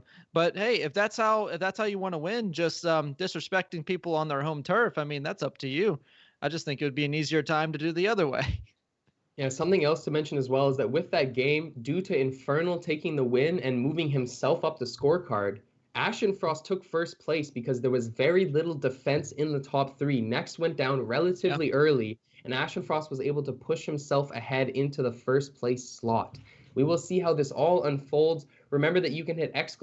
scores to check at home and see where your favorite gamers are landing. We are about to get into game 5 with 6 games total, meaning that there is 2 games left on today's 4th qualifier. There is another qualifier tomorrow with our friend Crashy. He's going to be coming through with OSK to cast that one. It's going to be another banger. So make sure you're here on time tomorrow, 11 a.m. Eastern, and we will wait to see. But before we get into that, before I get too ahead of myself, I still have my faith in Nex to take this game. I'm wondering if you still have your faith in Majin to take this #1 spot. And yes, I'm putting you on blast right now. That's all right, man. He did come out with a 2nd place finish, so I mean that's good stuff to him. But I think he definitely has a bigger ladder to climb up than Nex at this point. I don't think he's in the top 5 right now, so he's definitely gonna have to work his butt off to get all the way up there. I think he can do it. We still now keep in mind game 5. This is when games start getting dropped because we only take the best 4 out of your 6. And looks like Pingu, I'm not sure if he's, I don't think he's in our tournament, but anyway, he's making himself known out here. Beautiful stuff to him. Let's see if he can finish it out. Just kidding, we're going to cut. It's all good. And now we're going to see Trago getting himself looted up with the stone of all things right here. Let's see if he can find his preferred build, as he did drop to 5th place in the standings so far. He will need to do some more work to maintain that qualifier status. Yeah, that's the thing about how close our scores were today. One quick game completely flipped the placements. I think Trago is, as you said, now sitting outside of the top 3 due to game 1. I mean, due to that last game 4. So it just happened so quick. Everything changes in a second with how close all these players are playing. Just Drew is now pinched between 2, and Yobi will benefit from it, securing it with the win. Now he has to take on that third party, or should I say the first party, since he was the one jumping in for the third party. But nonetheless, Yovipu does have the common belt with nothing really else working for him. Couple blue gauntlets, looking for that top side angle with Tempest, doesn't quite find it though. And looking at the kill feed, we see Silo finishing off a kill of his own, as well as Ilya. And nice quick flick to get it out before the Cloud and Sorcery happen. Yovipu now has a massive advantage coming into this one. Looking for the last one. Look at that.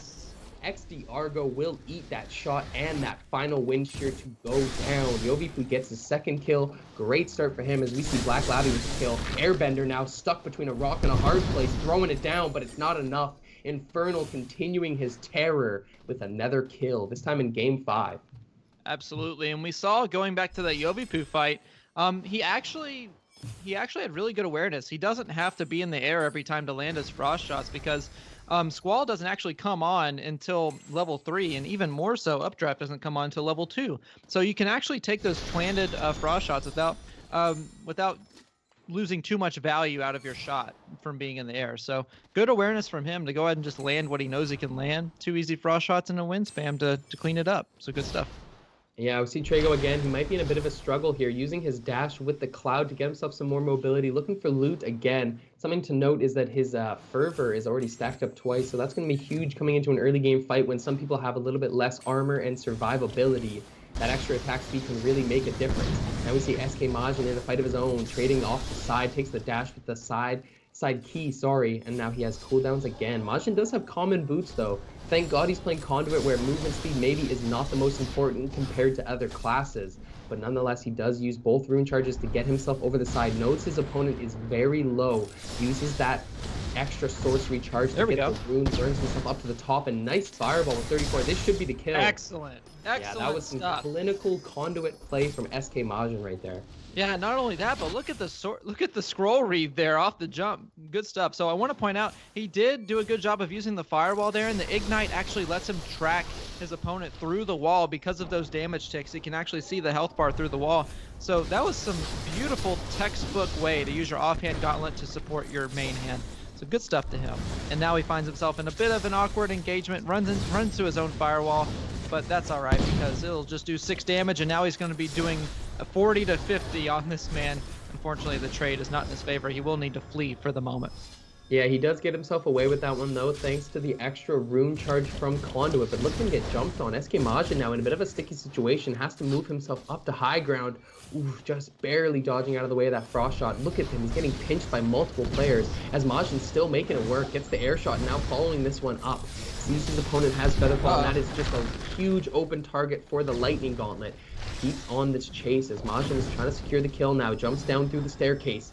Does decide to take a pot. Very interesting. Can you maybe shed some light on why he would break pace and instead play passive on that? Well, he figures by the time that he rotates around the house, he's going to be landing. There's not really much he can do in terms of damage, so he just wants to kind of min-max his time a little bit. And that's really, really smart. It's really good to know when you can do that and when you can't. That just happens to be one of the fringe opportunities that you can get away with that and not be punished for it. So I think it was actually really, really smart. Yeah, so he does take his time there, doesn't get a kill due to that patience, but Ashen Frost gets a kill into Mo Cable TV, and we keep this one rolling. 22 people left in the game as Wolf does have the Leggy belt and all sorts of loot in front of him. ARG Joker had a great game last game, couldn't quite pull out the dub, but nonetheless, the high damage with Exiles was a huge benefit for him. Coming into this game, we see Sun Golan trying to get a bit of loot with the Spellslinger build, and a quick little bush hide from Meme Lord Ozai, and that is just going to be a beautiful angle as we get over to Ilya, who is in a fight. Fireballs are just landing non-stop. Ilya has switched over to Pyro from Stone Shaper. Interesting as he jumps over and he's chasing this opponent into the storm. One more tick is all it's going to take. Does have his DF off cooldown. This is where he might look to secure it. It does so much damage in a burst in the storm as he looks to get over the front, but does eat a shockwave for it. Does have Spring Step, off cooldown. Jumps over now. This is his chance. Uses the DF, but only gets the one tick. Does follow it up with 2 beautiful air shots right to the face. That is a barrel stuff as Ilya finishes off his second kill. Yeah, that's all it takes. The one tick from the Dragonfire was enough to go ahead and melt all of the shields from Joker there, and that's exactly what you want to do. You could even opt for just a basic Toxic Slap to melt all the armor off. It will still tick even if the Stone Shaper tries to use the Stone Skin passive and get the armor back. So that's one thing you need to keep in mind about Toxic is that corrosion actually adds just a free 12 damage. Even if you land one of the Toxic sprays, you have to think that's one spray plus 12 extra damage from the corrosion on armor. So there's actually a real good strategic use for it, and I really, really like that in a game like Spellbreak. And now we have Infernal just trying to get some free damage, getting that damage score up with the Conduit. He is making his way over quite quickly. That sorcery is going to be coming off a cooldown very, very quickly as well. So he'll be able to actually close the distance really, really quickly. Yeah, he does have his sorcery off cooldown too, which will give him the extra rune charge thanks to that conduit choice that he made in the starting screen. But Black Lobby does get a kill onto Pingu Snowball, who we saw at the start slamming the ground. Infernal seems to have lost where this opponent is exactly, but seeing another fight unfold, this is his chance. Infernal is in a very optimal spot to start dishing the damage. You see come out there, 11 tick with the first lightning bolt, and Ashen Frost is in the kill feed feature, dropping one off onto Sun Golan. And now Infernal is the one getting dropped off as he's getting jumped on. He throws down a very nice firewall to create some zoning, but is still in a very, very tough spot. Looks to take his armor pots, would maybe go for that HP due to his thirsty. It's going to be a quick drink. There it is. He's going to maybe get away with this one. It is an advantage of having Thirsty in the Storm. Recovery gives you a ton of sustainability when you're walking through the storm, but in these types of second-to-second combat, having that quick 2-second drink on a large HP pot is pretty crucial as we see more and more looting unfold. Yeah, absolutely. And I want to bring back to what you said earlier about zoning, and I think that's exactly what we're seeing in this qualifier. Just an absolute mastery of zoning as Bartolomeus, I hope I pronounced that right, but Wolf is going to come out and zone you out towards the lobby because he is here to play today. It's been a little bit since I've seen him in the higher echelons of our finishes today, but I'm glad he's finally making himself known as he does get a cheeky little exile onto Bartolomeus.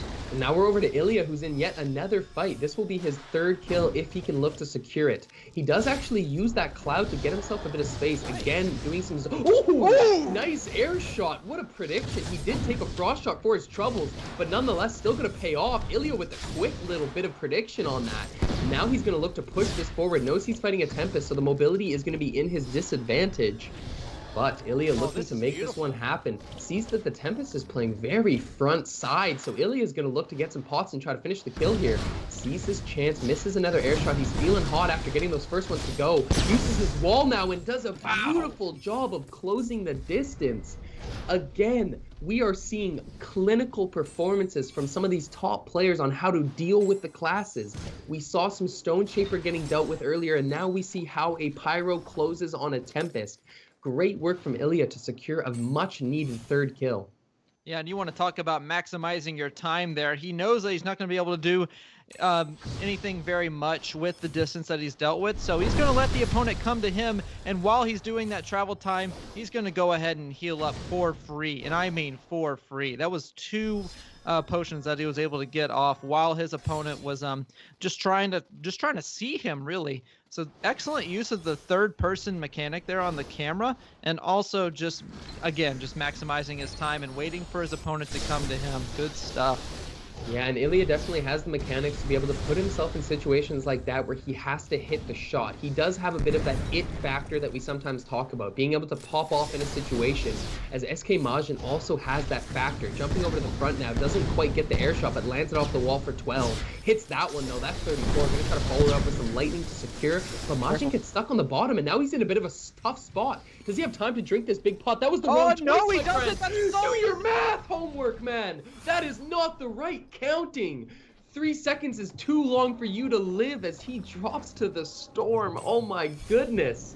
Such a tragic end to SK Majin's game 5. Yeah, and unfortunate for him because he needs, like we said earlier, between him next, he needs to be the one that's doing the most work out of those two if he's going to get a placement. Wolf is just on another level though, as he just goes ahead and wind spams one down. Beautiful stuff from him, and look at the squall damage coming out. That's 12 for free. Look at him go here. He's out of shield, and he is getting approached on by a toxicologist, so he needs to be very, very careful. But those shots that he's coming out with, that is some great damage score, and this honestly might be the end of him if he's not careful. That toxic damage is going to be coming through. He needs to completely reposition. He cannot afford to stay here while his opponent has a beat on him. And now he's going to be descending here, and those are just easy slaps for Ashen Frost. Ashen Frost tracked him while he was dropping through the sky, hits him with 2 ledgy tox slaps to the face. Ashen Frost still has a common wind gauntlet. He should definitely look to try to pick the one up off of Wolf that just dropped. But back to Ilya now. 5 people left in the game, and he is on that pyro as we mentioned. We'll see if he can try to close out this game for himself. This would be his second win, as he did win game 2 on NA East. We're over to Zello Baton as he is teleporting out of some trouble. Did take some huge slaps. Toxic Tornado gonna suck him up a little bit as he takes more and more damage. Oh my gosh, Frost! Such a cool angle for us to watch Ashenfrost murder that man, but from a different perspective, from the perspective of the player taking the beating. Ashenfrost with a nice finish, and now we're over to Meme Lord Ozai really quick. It looks like he's playing for placement. Ilya, though, does get shot, hit with Ignite as well. No armor to speak of and no pot to drink. Throwing down a cloud to get some distance, but there isn't no distance to the person on your left. Ilya now boxed in on both sides once again. He is in some trouble. Getting over the top side. Recovery is triple stack, though, so if he can drink a bit more HP, get more effective HP back, should be in a better spot. Jumping over now, Firefly over the side. Ilya just getting focused by what looks like multiple players. They are just putting down, shaking hands, and agreeing to finish Ilya in this game. And they're baby! Get fractured, Ilya! But oh my gosh, no ill will to him, but that was definitely a miscalculation on his positioning there. And Ashenfrost is just free to get double digits in this lobby if he plays it carefully enough. He needs to watch that Stone Shaper right here. He does have the wind spam on deck, so he can just go ahead and burst him down. And that's exactly what he's going to do. Just hold down your left mouse button and go for it, man. I know you can do it. Just hold down the left mouse button for me. Come on. This is interesting, though, because Ashenfrost has been hitting beautiful frost shots all day, but he's actually opting to run Toxic offhand with Tempest. Not generally something we see all the time, but Ashenfrost, definitely a veteran player. Tempest, look at him make the build work for himself, finishes the kill onto Friv SB, and it looks like he's taking the 1v1 OSK. Yeah, and this is a very unfortunate position for Ashenfrost. He knows the zone is completely flat here. Look at the eyes on this man. I didn't even see him. And now he's coming out, and that's a free Exile 11 bomb in the qualifier. Ashenfrost, you're on a whole nother level, my man. Jesus. Wow, so we just saw that 11 bomb come out in game 5. Ashenfrost definitely just secured first place right there, and that is going to do him well. We do have one more game remaining. I must remind you guys that the system that we run on is you play 6 games, and your 4 highest scorecards get counted. Your lowest 2 get thrown away. So there's a huge chance here for some players to make a comeback. Remember that you can hit exclamation mark scores to see exactly where everybody stands, but I think it's safe to say that Ashenfrost just pulled ahead with that game 5. Oh, definitely. I think he was ahead anyway, and he's just extending his lead at this point. Look at that. He's already above 1,000 points right now. This is beautiful stuff.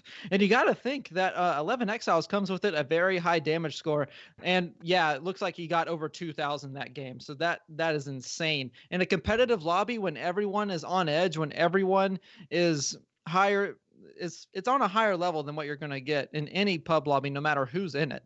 So that's just he's rolling through these games. I don't know how he's doing it. Maybe he needs to give me a few tips or something on the Tempest, because it's working so well for him, and I love to see it. Yeah, it's just beautiful adaptability, though. I mean, I touched on it briefly, him deciding to pick up the Tox in his offhand instead of the Frost when he looked at the circle and looked at what he was dealing with. And it's those types of decisions and that level of comfort. If you are a good enough player that you have multiple offhand builds that you can run on a day-to-day situation, on a game-to-game run, then that is going to do nothing but benefit for you right there. You saw how much work the Toxic Gauntlet did in those close-range situations. Ashenfrost knew exactly his whole plan from the start, and he takes a convincing game 6 with 11 Exiles. We are going to see this is the final game, game 6. After that, we will quickly try to tally up all the scores and show you guys who took today's event. But do you have any predictions? I personally think Ashenfrost is just going to keep following that up. I can't imagine a world where he doesn't pop off at this point, but I would love to hear what you think. I mean, what other prediction could you have at this point? That was so convincing. He's convinced me that he's just going to carry out through game 6 if he wants. Honestly, if he wanted to, he doesn't even have to play game 6 because he already has his 4 best. He's already above that 1,000 mark, and that's more than enough to get him to the final. So for all means, he could run a meme build if he wants. He can run whatever he's running. He's going to do well either way. So he's definitely taking first place in this, and that's not even close. But I want to see if Next can redeem himself. We saw him going out a little bit earlier than expected, and I know that he can do a lot. He did quite a bit on the NA servers, and on EU, I would expect something a lot better, honestly. I think he just got unlucky in that first little bit of game number 5. But in game number 6, hopefully he'll be able to do a little bit better, get those mechanics down. Yeah, I mean, something that I have noticed from doing a bunch of these types of events and all sorts of these comp sort of tournaments is that in Game 6, oftentimes the nerves have completely worn off for a lot of these players, and they start playing very, very aggressive. There's not much to lose. They've shaken off all the rust coming into the event, and it just gets down to the bloody very quickly. Look at an example. That is a robot. Eureka finishes off that kill with a beautiful fireball to the face, and that's going to be nice for his scorecard. As we keep on moving, Trago, though, is in a lot of trouble. One more tick is going to do it. Silo finishes the kill. It does get credited as a Tox finish, but it was the Ignite, would have secured it anyway. Silo just decided to switch it up with a quick flick at the end. Yeah, so I want to touch on Trago's final standings here. It looks like, judging on what we have so far, that he will be able to go ahead and get a high enough score to qualify for that final. So good stuff to him. We'll touch on that with all the players here after game number 6, but we'll just count that as one of the 2 that won't be counted. How about that? That'll just go in the gutter. And now we'll see Zwards over here trying to make a name for himself. He is going to go ahead and take that little bit of time to go ahead and get a quick heal off, and we're seeing that from pretty much everybody. Now he is against a Tempest, so this is kind of disadvantageous for his Pyro build, but I think if he plays it carefully, he will be able to go ahead and land some midair fireballs, and there's an example there. Bin Lagan is out of this lobby. Well, TV Swords gets a nice kill there onto another player as he finishes that one off with the air shot. As you mentioned, it can be hard to close the distance, but what he needs to do now is get away from this one. Takes a bit of toxic damage, has a lot of resources to drink if he can just find the space, also has Thirsty to do him some advantage, and he will get away with this one. 10 seconds till Flight Rune is up again, but oh, never mind. His opponent followed him all the way through that Flight Rune. Black Labby had some blood in his nose. He was smelling that one all the way through, following Zwards down and finishing the kill. That is his second, and we are into game 6, so Black Labby needs a huge game here to bring himself into those top placements. Yeah, definitely. And we see Lucid Abstract just finding himself kind of on the high ground here, but his opponent not really keeping an eye out for his backside as Lucid, he had a prime opportunity there to land some free damage, but he misses all of it, and still missing all of it. Oh no, this is kind of tragic now that I look at it. His opponent looks like, I don't know if he knows what's going on here. I don't know if his opponent really knows what's going on, but he does land a nice little corrosion tick. Like we said, free 12 damage. Lucid just needs to push forward because I think at this point, I don't think his opponent's really up to snuff, if you get what I'm saying. I think he can just W key this and push it on. Yeah, and honestly, when you're against a toxicologist sometimes, it can be such a bad move to wait for a long time. All of this raining corrosive spray with all of that puddle sticking down on you, even if your player is not as talented as you're sort of insinuating here, OSK, it can still do a lot of damage to your armor and your current standing. So, as you mentioned, I agree. I think Lucid Abstract should have pushed that fight quicker. Looks like he's completely lost track of where his opponent is, and now we're going to keep on looking around for a new fight fresh from the start. All sorts of action as we get through. This has been one of the quicker ones as well, and I feel like I say that after every game. I feel like every start is faster than the next. As we see Next himself moving up to the top, trying to get his high ground here. Dodging out of the way of that lightning. Ashen Frost is in the kill feed with a kill, this time with a Stone Gauntlet. I think that's his first stone kill of the event, but nonetheless a good start for him. That is his second kill. I did see his name earlier as well, so Ashen Frost definitely keeping up that reign of terror. Yeah, and I think he's doing exactly what I thought he would do, keeping up the meme builds. Maybe he's going Tempest Stone. That would be something to watch. But anyway, we see Next here just trying to get any sort of damage score he can. He is kind of in the middle of nowhere right here. Needs to be very careful of any third-party Stone Shapers he might be facing. And the Common Belt is not going to help him in that area either. So he definitely needs to be looting up a lot more. He is one Frost Shot away from getting exiled, and he is one shockwave away from getting exiled as well. And those triple flights, I would imagine he's going to be using them pretty quickly here in just a second. Yeah, and one thing to keep note is the reason that looked like it did so much damage is because Next has a common belt. He has very little sustainability, but look, he threw a fireball and realized that his opponent was lower than he suspected, and then cancels the flight and turns the kill. That was a very interesting interaction. It looked like Next was just initially doing his reactive fireball, but then saw that his opponent had like 4 HP, decided to turn the fight and finish the kill. Very lucky from Next to encounter Silo in such a spot. Ashenfrost, though, picks up a double kill with the Stone and the Toxic, one of each. Yovipoo now in a fight of his own, jumping off the top now. Looked like a shot hit. It actually did over the top of the trail. That was pretty crazy. Yovipoo getting a nice flick, and I cannot get that name down when I try to say it out loud. Yovipoo again moving over the top now, but didn't take the shot. Just got himself into a new high ground position. Yeah, definitely. That was a great shot from Miss Frost. I want to reiterate again, but it looks like his opponent's kind of zoned him out right here, and that's kind of the theme for today. But never mind, he gets right back into the action, and those Squall wind shears are doing some work again. 13 damage, and the Frost is absolutely connecting. If we can track him down in this house here, then he'll just be able to go ahead and get the wind shears on and clean up pretty quickly. But it looks like he did lose sight of his opponent again.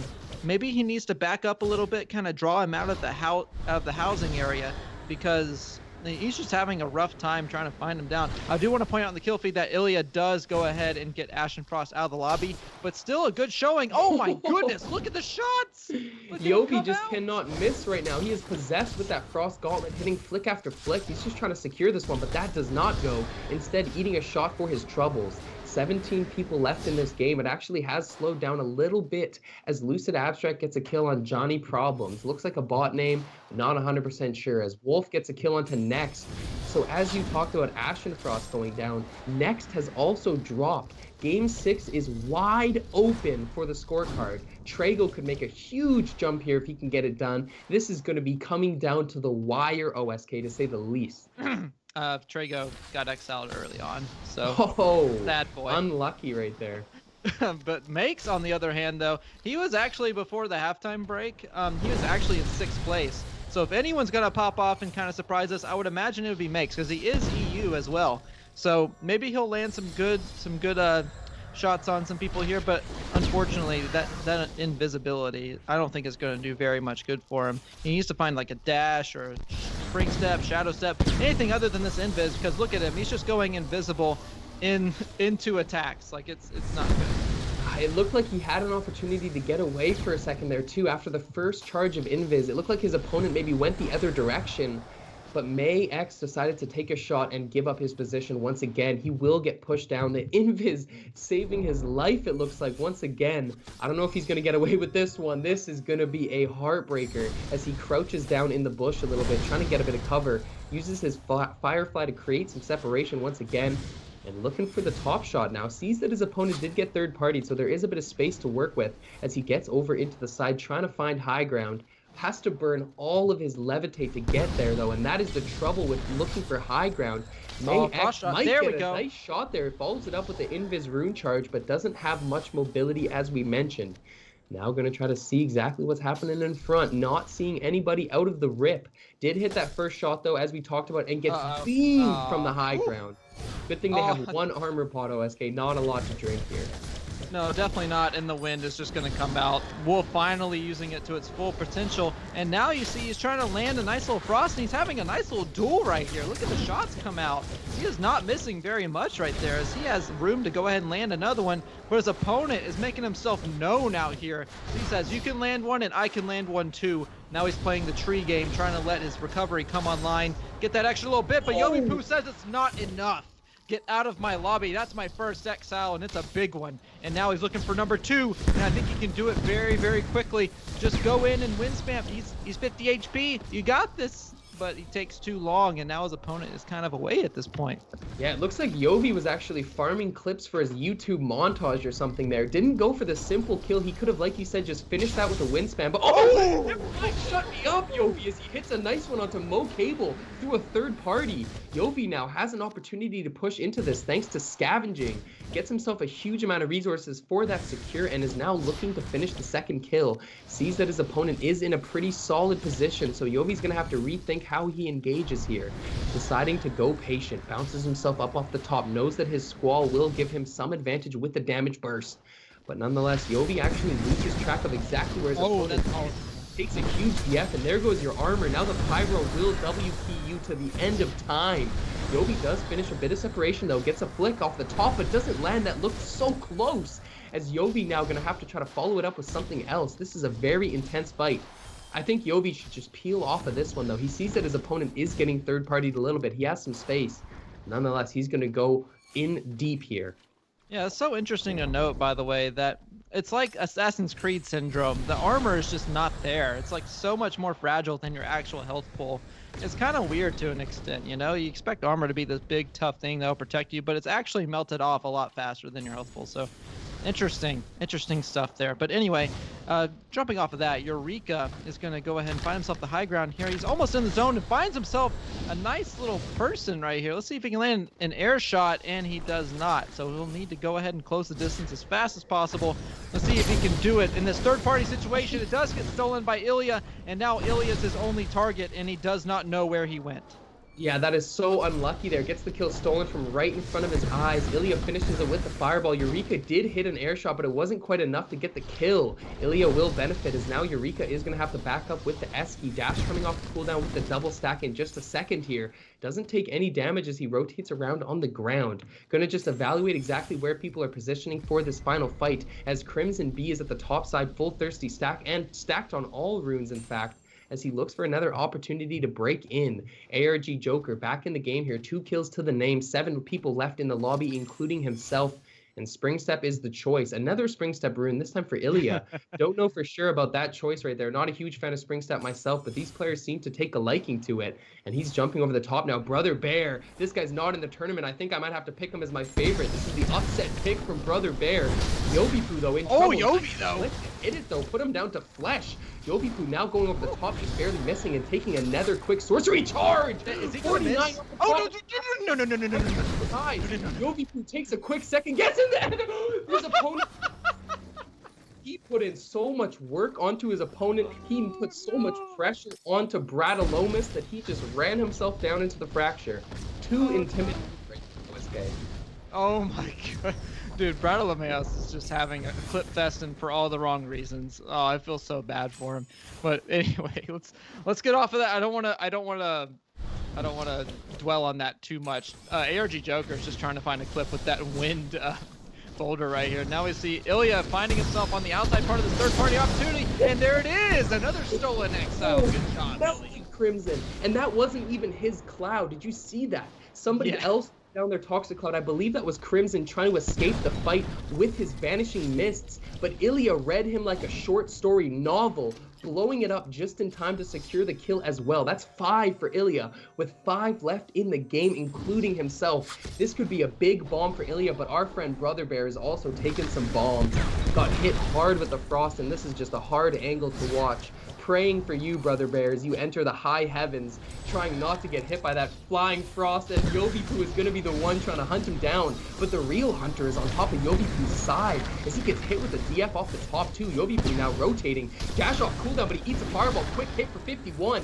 Nice little turn by Yobi-Poo, always keeping himself so active with his mouse movement, but it's not enough work. Look at the damage coming down from the WP pyro, and Ilya will take that kill. 6 to his name now, 4 people left, including himself, and this one is whittling down OSK. But that lightning is definitely giving us some trouble right here. But Ilya is saying all the barriers to entry are gone. Ashen Frost is not in here. Nex is not in here. And now I can just go crazy because I have 6 exiles and I'm looking to make it 8. And he somehow doesn't get damage on that first one. Not sure how that happened, but he does have a flight off a cooldown right now. And that opponent is just a sitting duck. Let's see how long he lasts. OSK, he had focused mana as well, so that first missed fireball made all the difference. Ilya would have done 51 damage if he had landed that. That could have been a kill on top of the second one to go. But now Brother Bear is the one we're watching as he descends down, gets hit with the Ignite, jumping himself back up, playing for placement for sure. If we could quickly hit a spacebar and get ourselves over to that other side of the action. This is Eureka. Double stack Shadow Step. Nice quick dodge to get out of the CC. Goes for a risky pot, must I say. Eureka definitely decided that he had enough space, saw that his opponent pushed off, and gets both of those small potions to go. Armor is going to tick up 40, but that DF is going to take that 40 armor right back away. We see Brother Bear goes down to what looked like the storm, and now we have a 1-on-1 situation. This is Ilya versus Eureka to take Game 6, the final match of Qualifier 4. Eureka looks over the side now. Ilya just keeps resetting, going up to the high ground, taking flight and fireflies. But look at my goodness. as Eureka is just one away. He is waiting patiently on the ground for Ilya to come back to him. Nice firewall, though, plus Pyrolysis is going to do huge damage onto the opponent, but Eureka just says, forget about it, my friend. I am not waiting any longer. Shadow stepping up to you and taking that Game 6 dub. That is the end of the qualifier, ladies and gentlemen. What an event we had today, OSK. What an event indeed. And we're going to have those final scores. Your top 5 are going to come up along with some additional stats here momentarily as soon as we get those ready. Now let's talk about that last game. We saw Eureka obviously do the cheeky no movement. I'm just going to use my aim to finish this off type of move. But let's talk about Ilya, because he came out of that with 6 exiles. That's definitely a pop-off for him if I've ever seen one. Yeah, and something really interesting to note about Ilya's choice of class is that he actually went Stone Shaper for the first half when we played on NA, and then he went to Pyro on EU. Keep in mind that he is an NA East player, so that is a decision he made to move over to Pyro once his latency got a little bit higher. Looks like it paid off from what I'm watching now on the delay. As you said, Ilya always having a really good set of decision-making choices in those games. He always makes those right decisions, when to pot, when to look for a new fight. Unfortunately enough, it wasn't quite enough to take the game. Eureka had to shut him down with some air shots, but still a great performance from him nonetheless. And I'm excited to see how the scores shake out. Because remember, Ashenfrost was in first place going into Game 6. But Ashenfrost died quite early, followed by Nex dying quite early. And as you said, OSK, Trago died at the start as well. So all 3 of the leading scorers got hit early there. We are going to see if Ilya maybe just had a pop-off enough to take himself into a second or first place spot. Eureka, we know, was already in the top side, so he should have pushed to first. But I'm excited to see how these scores even shake up. Yeah, judging on what I'm seeing as they're getting the scores together, I think we're going to see some upsets today. I really think that it's going to be a little bit wild coming in. You're going to see some names that you haven't seen in the top spots before, and you're going to see some predictions that we made that, frankly, some of them aren't even close. But anyway, that's just the nature of the launch, you know. Like some people, they pick up the launch very, very quickly, and then some others, maybe they need a little bit extra time to get used to it. Maybe it just shakes things up just enough to where a strategy that wasn't working earlier on can somehow outshine something that's tried and true. We saw that with Tempest with its buffs that it normally got. And we saw so many Tempest players come out of the woodwork to just take over this event. So that was some beautiful, beautiful stuff that I wasn't expecting to see, but it's becoming more and more normal as we continue on with this launch. Now, here's the real question. We have one more qualifier tomorrow, and I would imagine it's going to shake up all these qualifiers, because keep in mind, we don't take top 5 from every event. We take the top scores among all of the qualifiers. So you might have a qualifier that has top 7 in that one, and another one that only has top 3 make it in. So we do need to keep that in mind as well. Yeah, and also something we want to keep in mind right here is to say thank you to you guys for sticking around for that event. I hope you guys enjoyed everything you saw today. Remember that if you have not joined Element so far, you can hit !Element and join the Discord server. Get yourself in on some scrims for fun, some tournaments for sweat, or whatever you want. We got it all over there at Element. And also to remind you, all donations and subs to this Twitch channel go directly to funding more and more of these events. They go all 100% towards prize pools.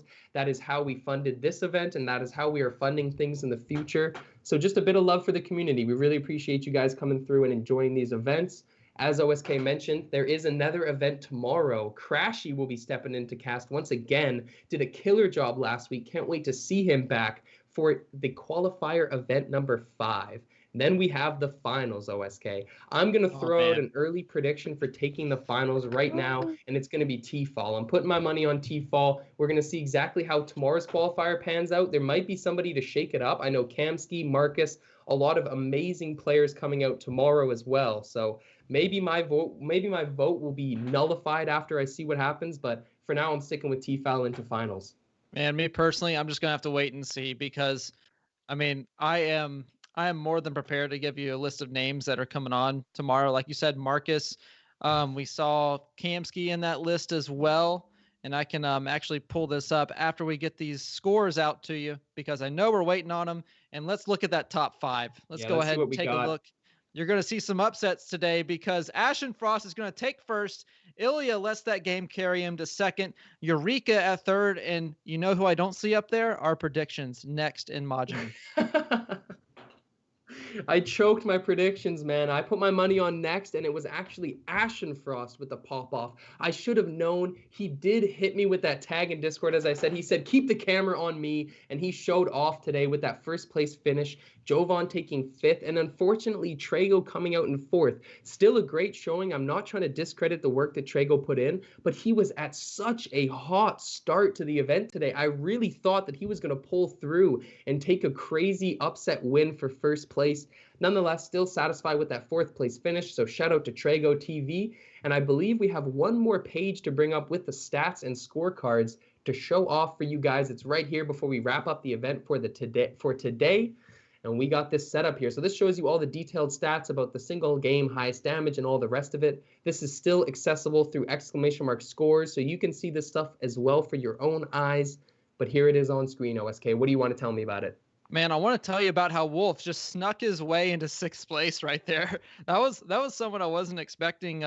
Judging on what we saw in the qualifiers, I felt it was a very middle of the road performance for him for the most part. But we just saw that last game. He really opened it up quite a bit, and does manage to get himself in 6th place. So excellent job to him, and especially congrats to Joker. I know that I don't think he'll make it into the finals based on his score, but I do want to give a quick little mention to him because he is playing from, as ARG suggests, Argentina, and there's no server that we go on that's going to give him any kind of advantage. So good stuff to him. Thanks for coming out, and good job making it in the top 10.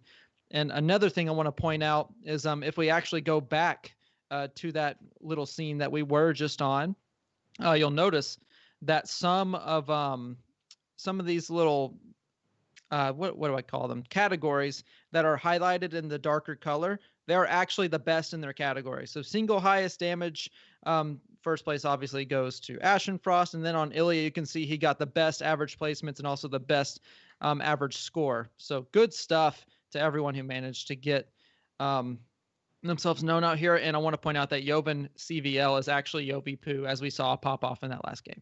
And Yovi-Poo, aka Jovan CL, is the man who made the transitions that you are watching on stream. So double shout out to Jovan for not only his graphic design work, but also the work he put in on the lobby. And I can't shout out Jovan without shouting out Nikolai Hexside, the other graphic designer for Element, who has been putting in so much work for us. And we're going to show you guys one more set of graphs to give you a last little look at what we had off the top. And never mind, we got put on the camera. I got shown up live. But we are going to end that event right there, ladies and gentlemen. We're going to take you guys to qualifier number 5 tomorrow. I hope you guys will all be there. Same time as today with Crashy coming through. And we love you all. Hope you have a good weekend. Enjoy, enjoy, enjoy. Absolutely. We'll see you then.